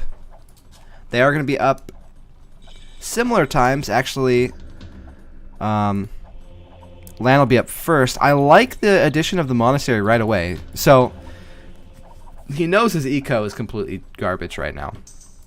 LB10 got full control of him. He can't really go 2 stable knights.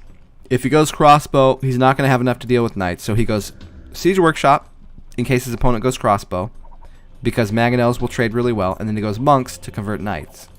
I really like that. These two, if you don't have eco, these are your best 2 options usually. Very cheap units for what they can potentially do with good micro. No, this is full random with maps apparently that I never thought would be in a full random pack.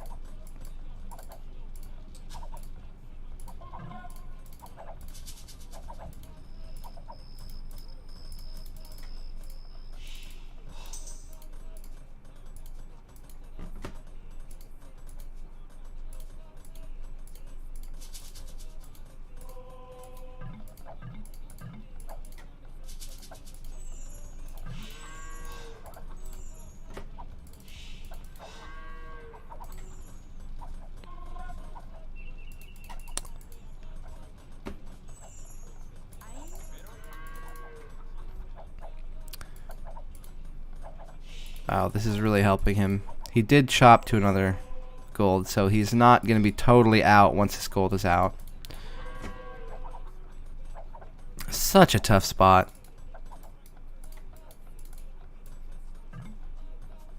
I mean, as long as LB10 doesn't like really mess up his eco management, he should have this game. +2 knights, so this is good. 3 monks, and you've stopped the knight pressure. So he's on his way. He's using the correct tools to get what he wants.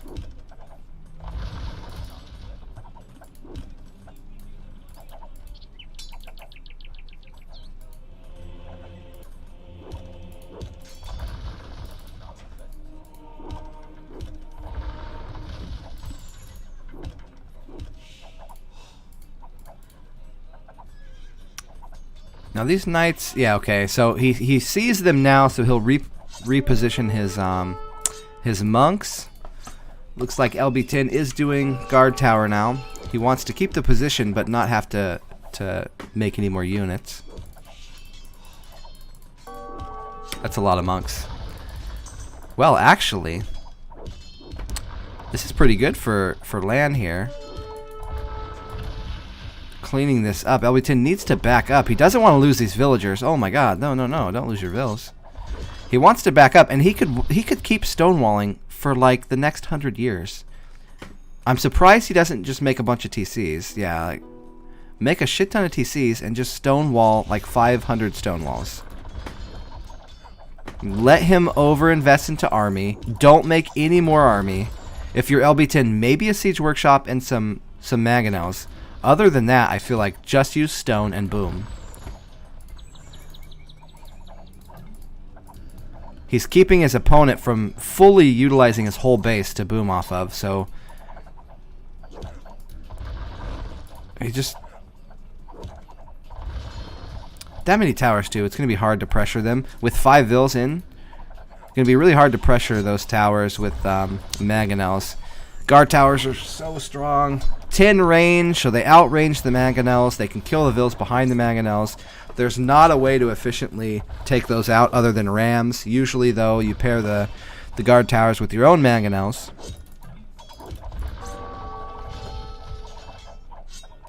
Welcome.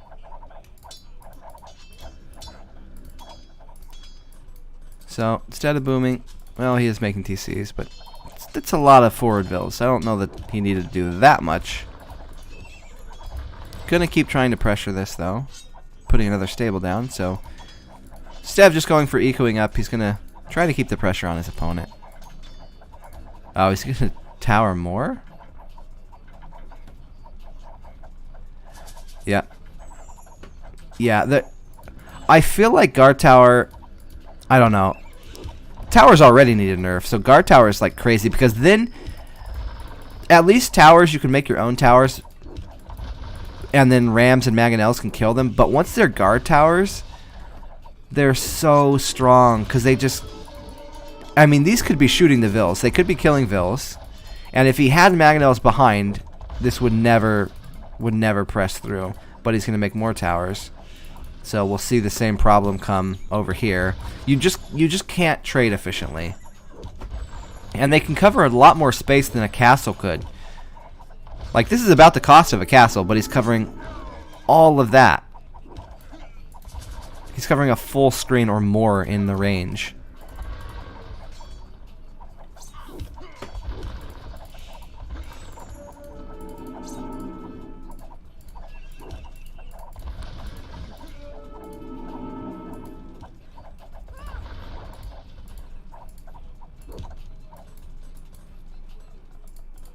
Keeping his eco going at home.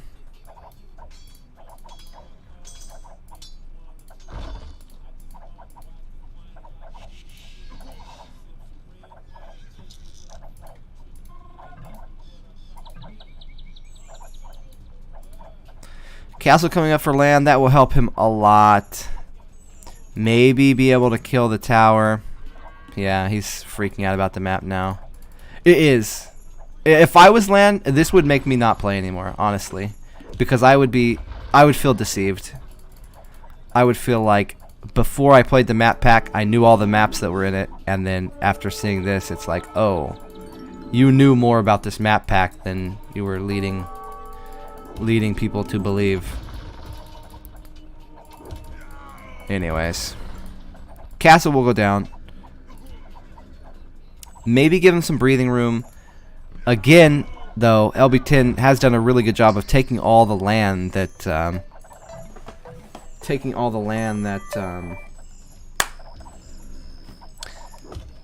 land can boom on. So even if he cleans it up, he doesn't have the farm eco to go imp.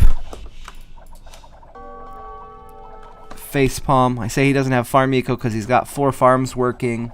Excuse me, 3 farms working, but he's imping. Well, what do I know? Guess there was some hard selling going on. So he'll get Trebs out. That's really his only hope to come back into the game. He's super far behind in Vills. The map position is just sick. I mean, from him to get to from here through this, imagine how many stone walls LB10 can put here if he wants to. Stone all day, every day. To get into LB10's base is going to take so much time. He's fat slobbing him right now.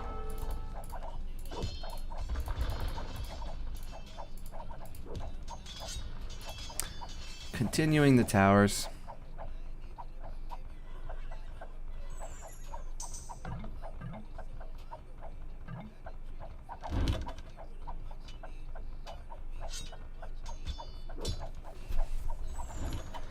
Yeah, but I mean, he would just buy stone. More walls. Oh, this is so AIDS, dude. I feel like Lance should have just left, because this is going to get... It's just going to piss you off more playing this game all the way out.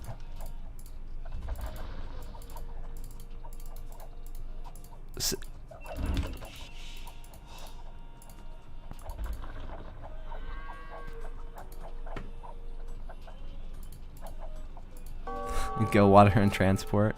Get out of here. You see all these trees? You have to have a very small boat, dude. The tiniest little boat just going through all the trees. All the way to the enemy.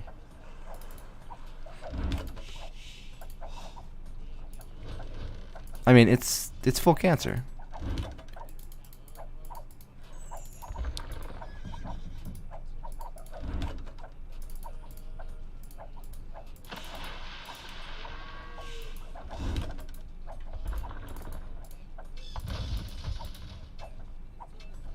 Sleep is for the weak. I actually did sleep. I'm trying to get my schedule to this schedule where I get up and I start streaming around 3 a.m. and then like 3 a.m. to noon or something for like casting. And then I'll play at night if I want to.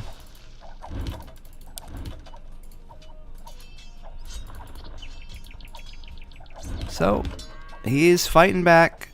He's doing it. LB10 could do much more booming. Kind of surprised he's not doing more booming here. It's not really costing him anything to make all these towers.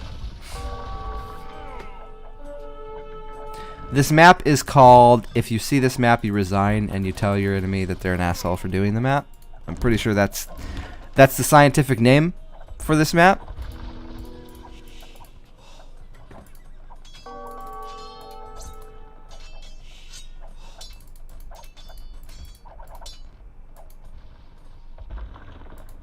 Gotta keep walling. War galley. What's going on? Oh my god, LB10. You cancerous guy. Things like I'm a pet and ugly. LB10 is basically like 12 packs a day cigarettes right now. That's what he is at the core. Thank you for the follow, man. I'm glad you guys are following and subscribing and really liking the casting. It's super motivating for me to keep doing it. It's weird as a player moving over to casting because you're not really sure how people are going to take it. Yeah. Oh yeah. Oh yeah. If I had to play this, I would definitely... LB10 would be on my blacklist for like a year. No question. Absolutely no question.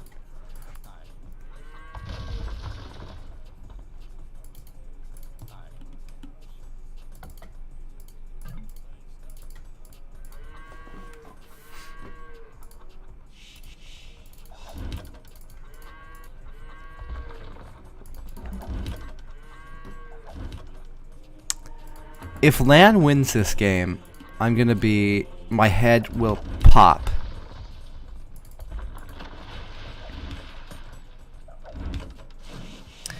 It was a map pack, but it's FR map pack, which usually means for 20 years people have known the FR map pack, and it has a very set amount of maps, and everybody knows these maps.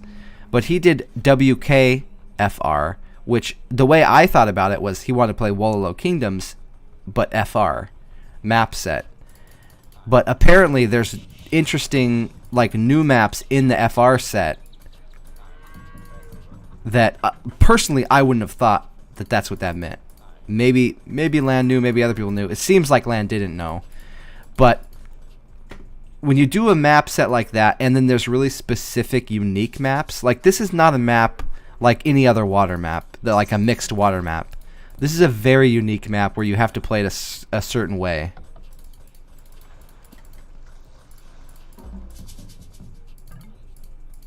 Yeah, he's triggered.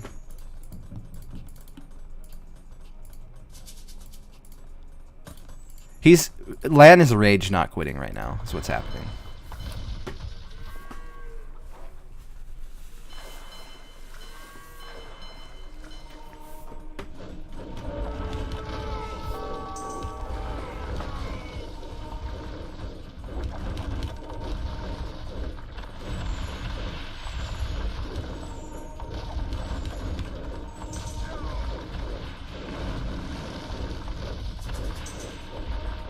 Oh, he doesn't want to waste his...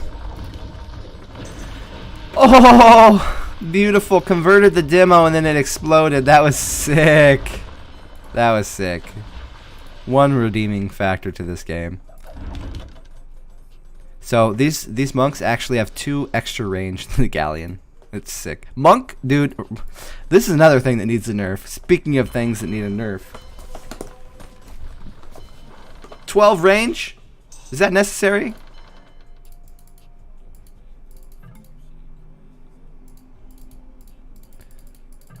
Yeah, how does Fire's nipples feel about this map? But I bet they feel like when you go running a bunch, or like you go to the beach, get all sandy, and then you go run around, your nipples get super chafed. That's probably what you'd feel like on this map. Oh, Phil died. What just happened?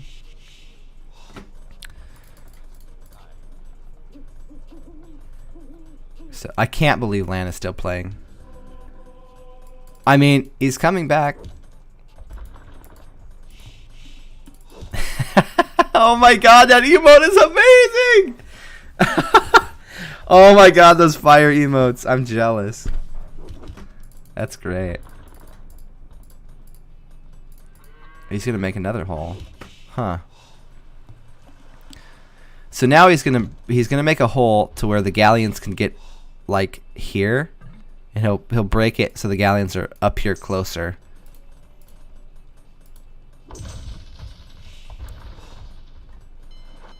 Maybe Treb? No Trebs. He's just chilling.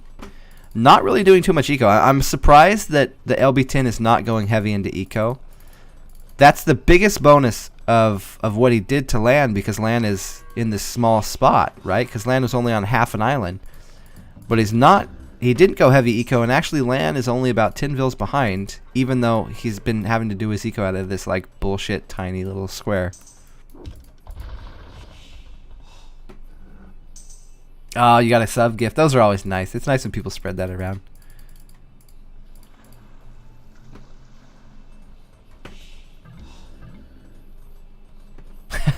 Monks can shout really loud. Yeah. Well, I mean, I guess if they're calling down the power from the heavens, then really they should just have infinite range. They should be able to convert you cross map. Yeah, he needs Trebs or Bombard Cannon or Bombard Cannon Galley. He knows there's a castle there, so coming up this far isn't really going to help him too much. I love how stubborn Lan is being, though. He's like, screw you. If you fat slob me, I'm going to fat slob you back. You fat slob. LB10, though. Having the mangonels out, or the onagers out, really gives him all the mines around the map a lot faster. There's no real big power spike either for Italian over Japanese, so it's not like if he was playing Mongols or something, maybe he could go a bunch of siege onagers and Mangudai and push back across the map. But with Italian, you don't really have a strong OP unit, so it's just going to be a slow trading type of war. you're not getting something super strong. So there's no power spike he's even playing towards. So really, there's not... Land should not win this game.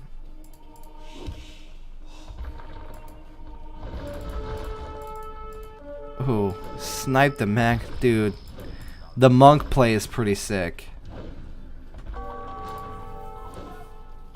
Siege ram. Pretty sure Japanese don't. Italians might. Bombard cannons, that's pretty good. So a lot of range on that. So both the bombard cannons and the monks are gonna have 12 range, outrange the galleons. So it's just they're just holding the armies back, slowing the game down.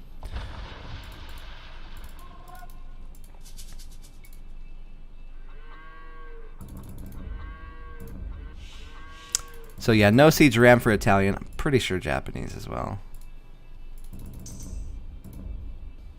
Yeah, no siege ram for either.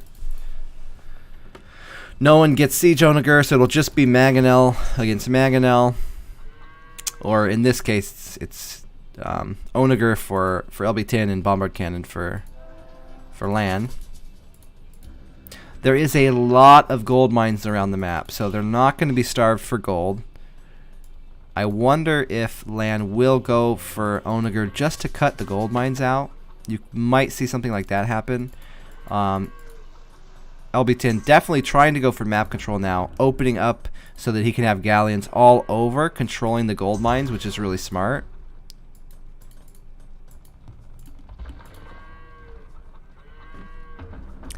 Yeah, I mean, LB10 needs like bombard cannon boats. He's doing upgrades for champions. But I don't... well, I guess if he cut through, he might be able to sneak in the back, but... Probably going to want mainly siege. Keeps now. Almost 3,000 HP on the keeps. Like, what the... Towers are too strong.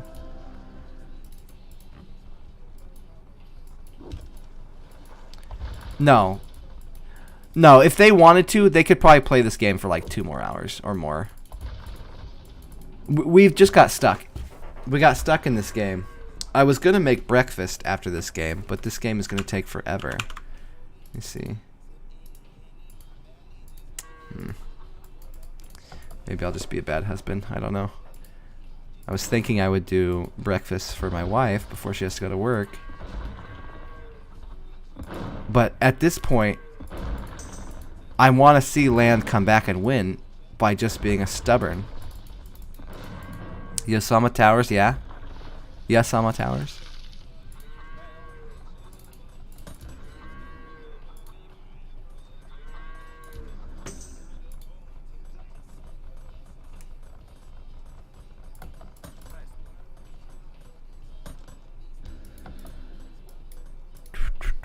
What kind of eco are they sitting on? Pretty massive ecos. Oh my god. AIDS.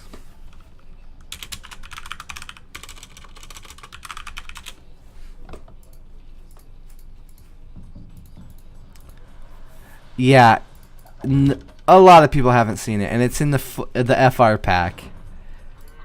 So you can imagine land's frustration when he got dicked on it. It's like Black Forest, but with water under the trees.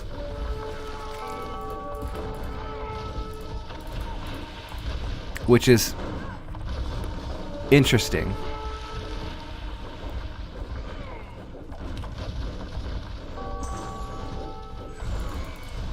Yeah, cannon galleon. So this is going to be key for him. Now he has something with range over the bombard cannons. Not trebs yet, but he doesn't have enough trebs. So we'll be seeing bombard cannons probably clearing out a lot of the issue, which is the keeps. They both have humongous economies. So right now it's about sieging. Even bombard towers coming out for land. It's about sieging. It's about getting to all these little gold mines, digging them all out. So it's good that LB10 had onagers so quick, so we could dig all those out. I think we still haven't seen. Oh, actually, I lied. So we do see land doing the same thing. They're basically friggin' mole rats right now. How did we get baited into a forest? Nothing. I don't know.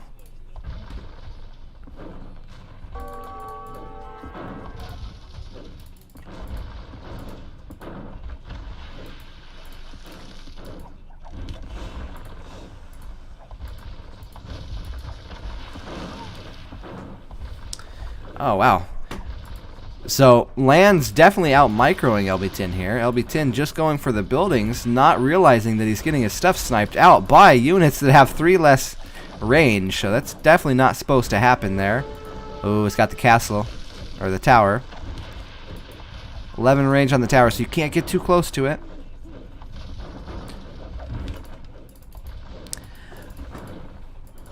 Yeah. Well, it would just be like BF.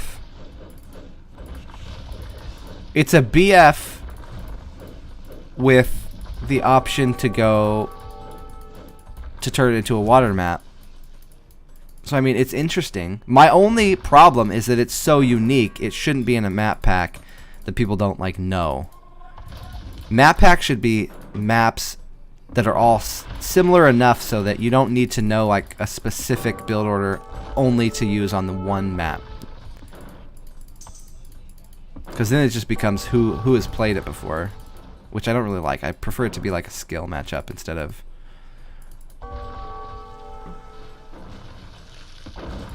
so many cannon galleons. With the walls here too, it makes it difficult because, well, I think land should just clear this out and make a bunch of docks. The walls make it difficult because he can't, like, go, like, demos.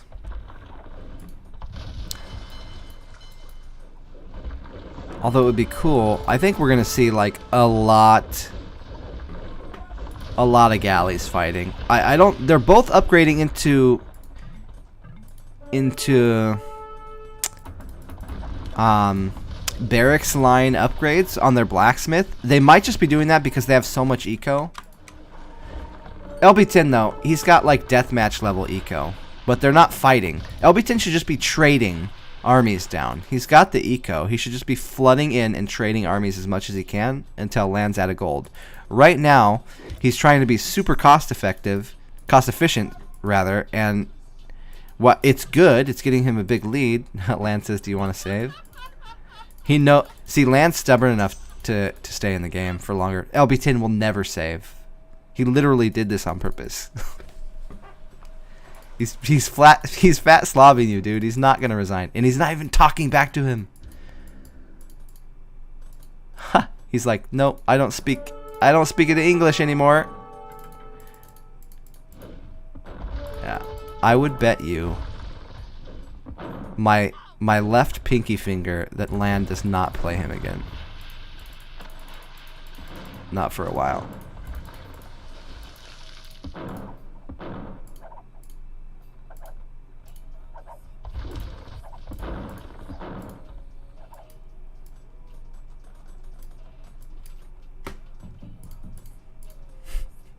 Dead silent. I'd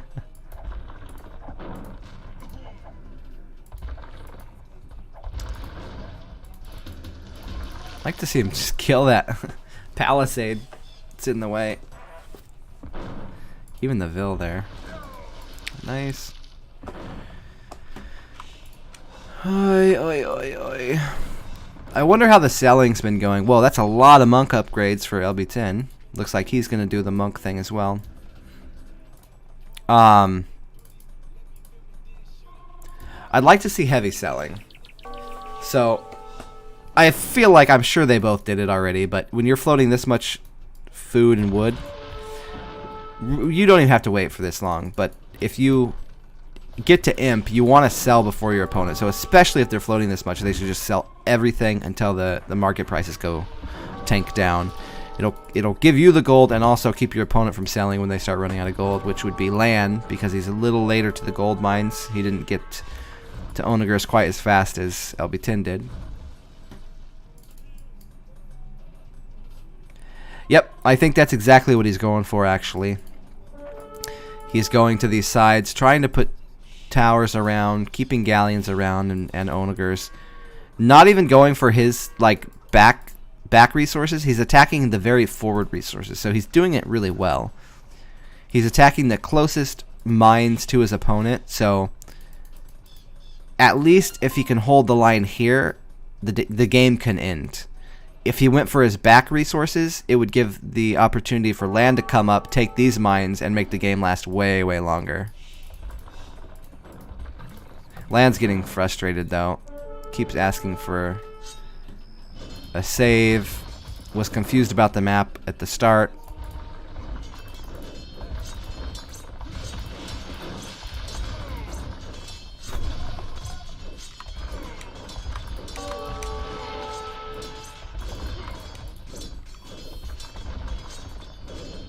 Yeah.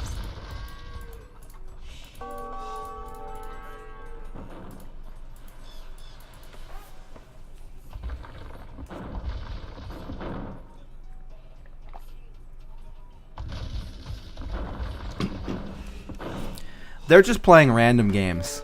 So when you do stuff like this, it turns into, okay, we're not playing a set anymore.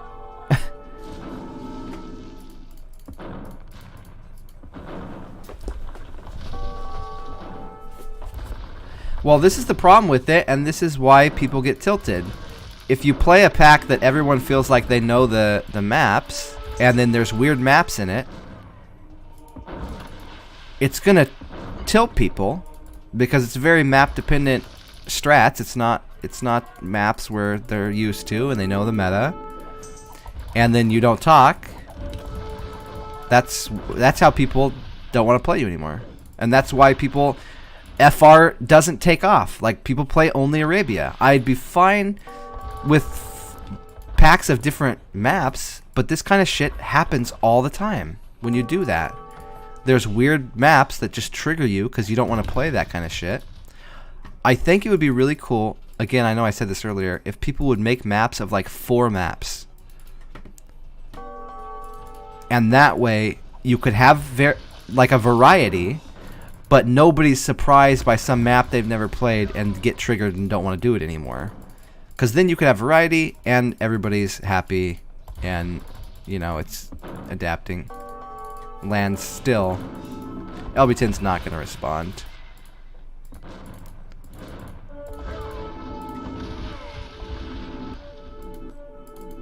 I mean, at this point, LB10 has a stranglehold on the game, so he doesn't want to resign.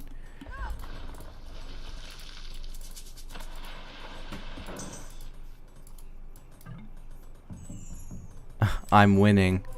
At least if he saved, it would show that he wasn't like deceiving with the maps on purpose. It would show that he doesn't care about the winning.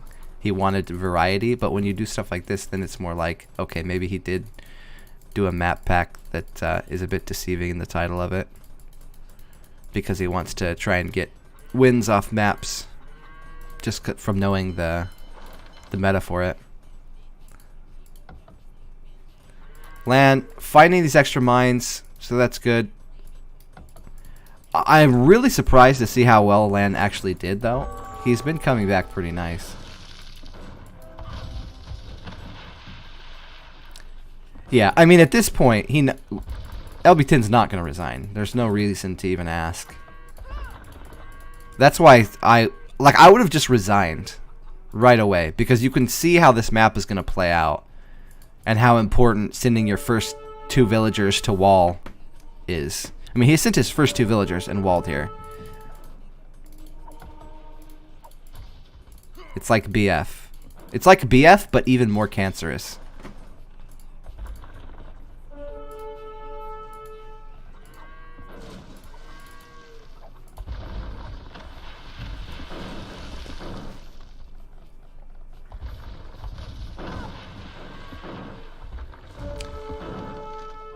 Yeah, approved packs would be sick too, actually. Warrior. That's a good idea because then you have like, you know, have different sets, like a set of But I think the big thing is it needs to be a small amount of maps so people know them. It'll help people. It'll help bring people into playing full random if they know, okay, I only have to learn 4 maps, and then I can at least play full random 1 set or full random land set, something like that.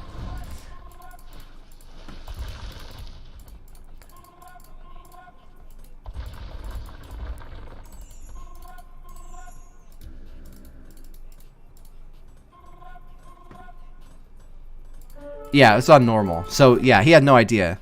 Lan actually made a dock over here. Early. LB10 just came, walled, and then trushed.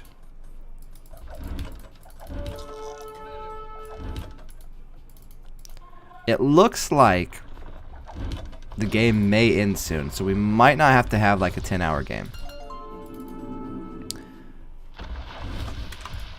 Lan's running out of gold, though he has... I mean, they're floating 20,000 wood. They're not... Okay, Elite Samurai is going to be...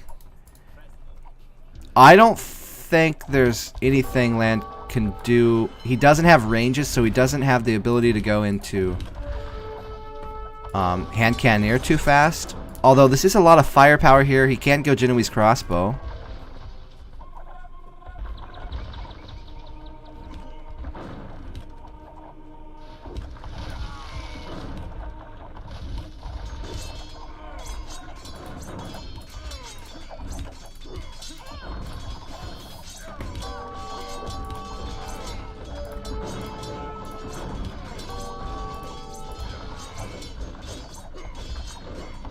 Yeah. Well, and it deceives you, because if you look at the forest, you can build on the water, so you might not think it's BF. You might think it's like there's another map with water like this where it's actually a water map, because the mangrove forests aren't connected. So you might, it even looks like another map. So it's super deceiving.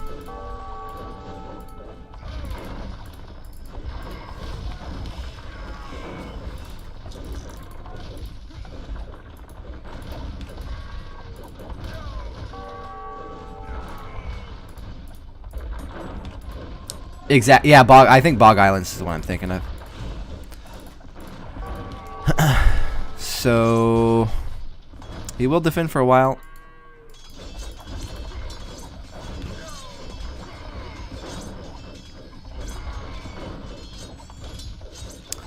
I think probably Siege Onager civs are probably still the best. If you have a civ that gets Siege Onager and good galleys. Spanish would be pretty good. They don't have Siege Onager, but they do have bombard cannons.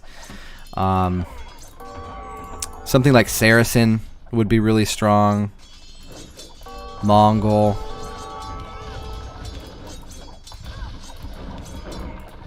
Yeah, I mean, they can do bombard cannon stuff like that, but maybe if you have Siege Onager, you can end the game before this point, is what I'm thinking. Because it will help you kill the galleons and you can push through. Without Siege Onager, you're not really pushing the water part of it too fast, so you do kind of, it slows down. Now, yeah, now Lan is probably just done. He's got so much eco though, so he's staying in the game, but he doesn't have the gold. But he's got the gold over here. He should probably send a lot of these villas over to gold. He's got 18,000 wood, so he could go really heavy to gold and stone over here. And here as well. Looks like he's going to add more docks for more galleys. Probably wait to be defeated.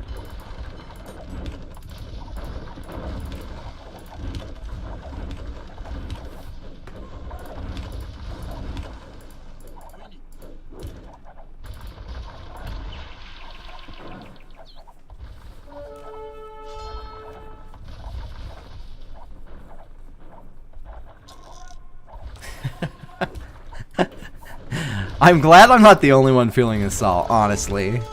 I feel like people are coming around.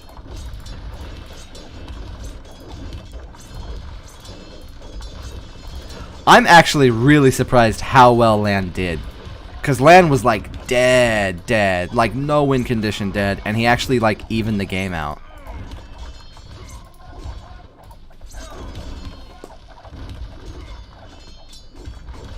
Did you?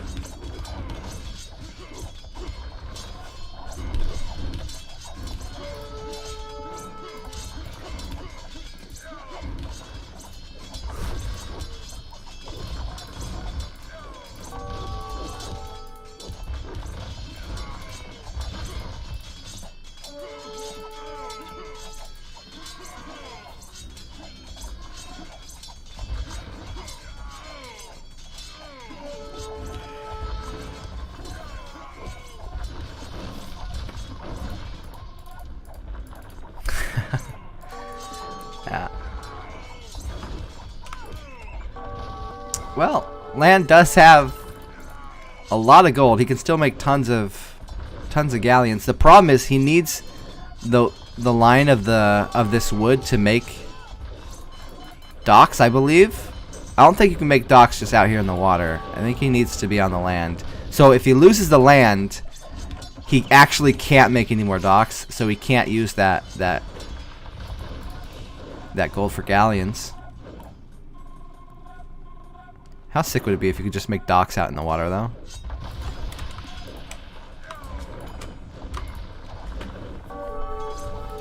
I'd like to see him delete all this shit and make more docks, but there's a lot going on.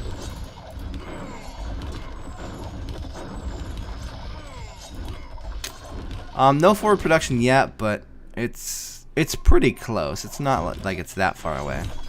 He could go forward, though. He is going towers. Yasama towers.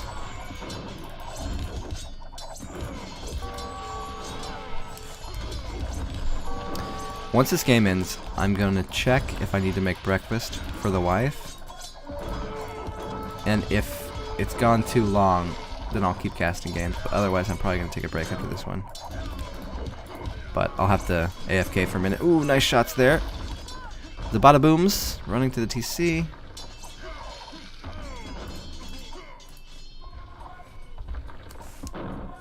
So much gold. So much gold on this map. I left because I felt like the way people were thinking about the team was, let's keep adding players or taking players away instead of training together. And I wasn't really interested in just replacing all of our players we started with better rated players and calling it the same team. I would much prefer to have trained hard with the guys we started with and do our best like we've been doing for the whole time. But yeah, once it's like, hey, let's just replace everybody, it's just silly. I didn't want to stay in that kind of environment.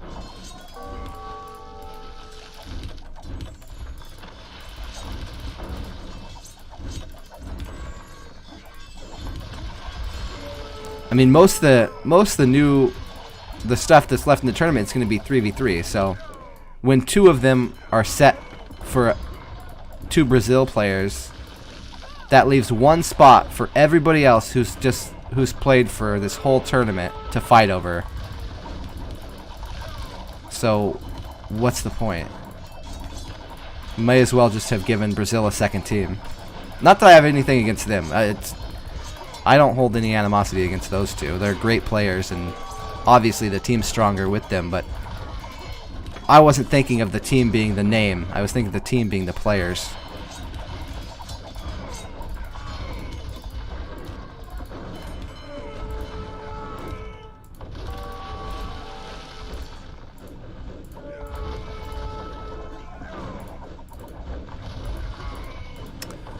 I think we're just about seeing the end here, but I mean, there's only a 30 pop difference.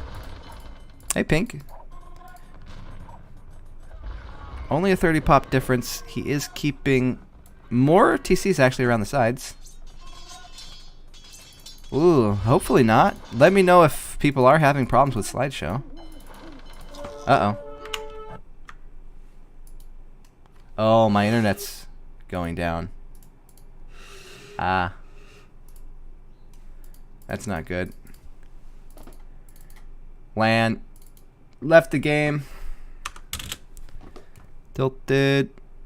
What's going on? And he's gone. Gross bug lady. Thank you so much for the follows. Sorry, the internet's crashing for some reason, guys. Yeah. It's really sad to see stuff like this because it makes people not want to play FR. They don't want to play other maps. So basically, Lan, instead of just playing Arabia, played other maps, and then he got bit for it. You don't want to bite people. Come on.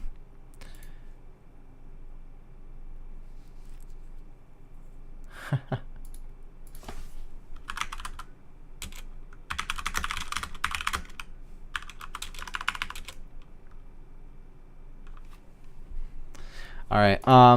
Let me. I don't even know if you guys can hear me.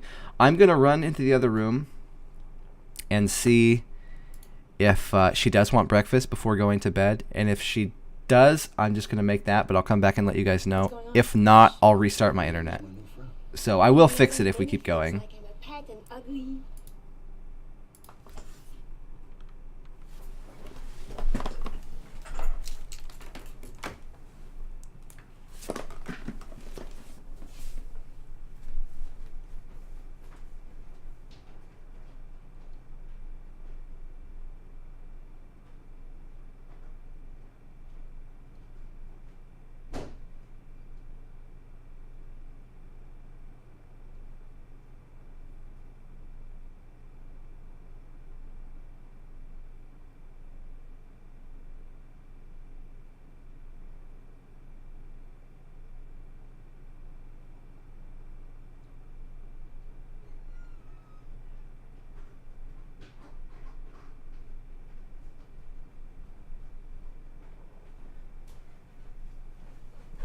What's going on?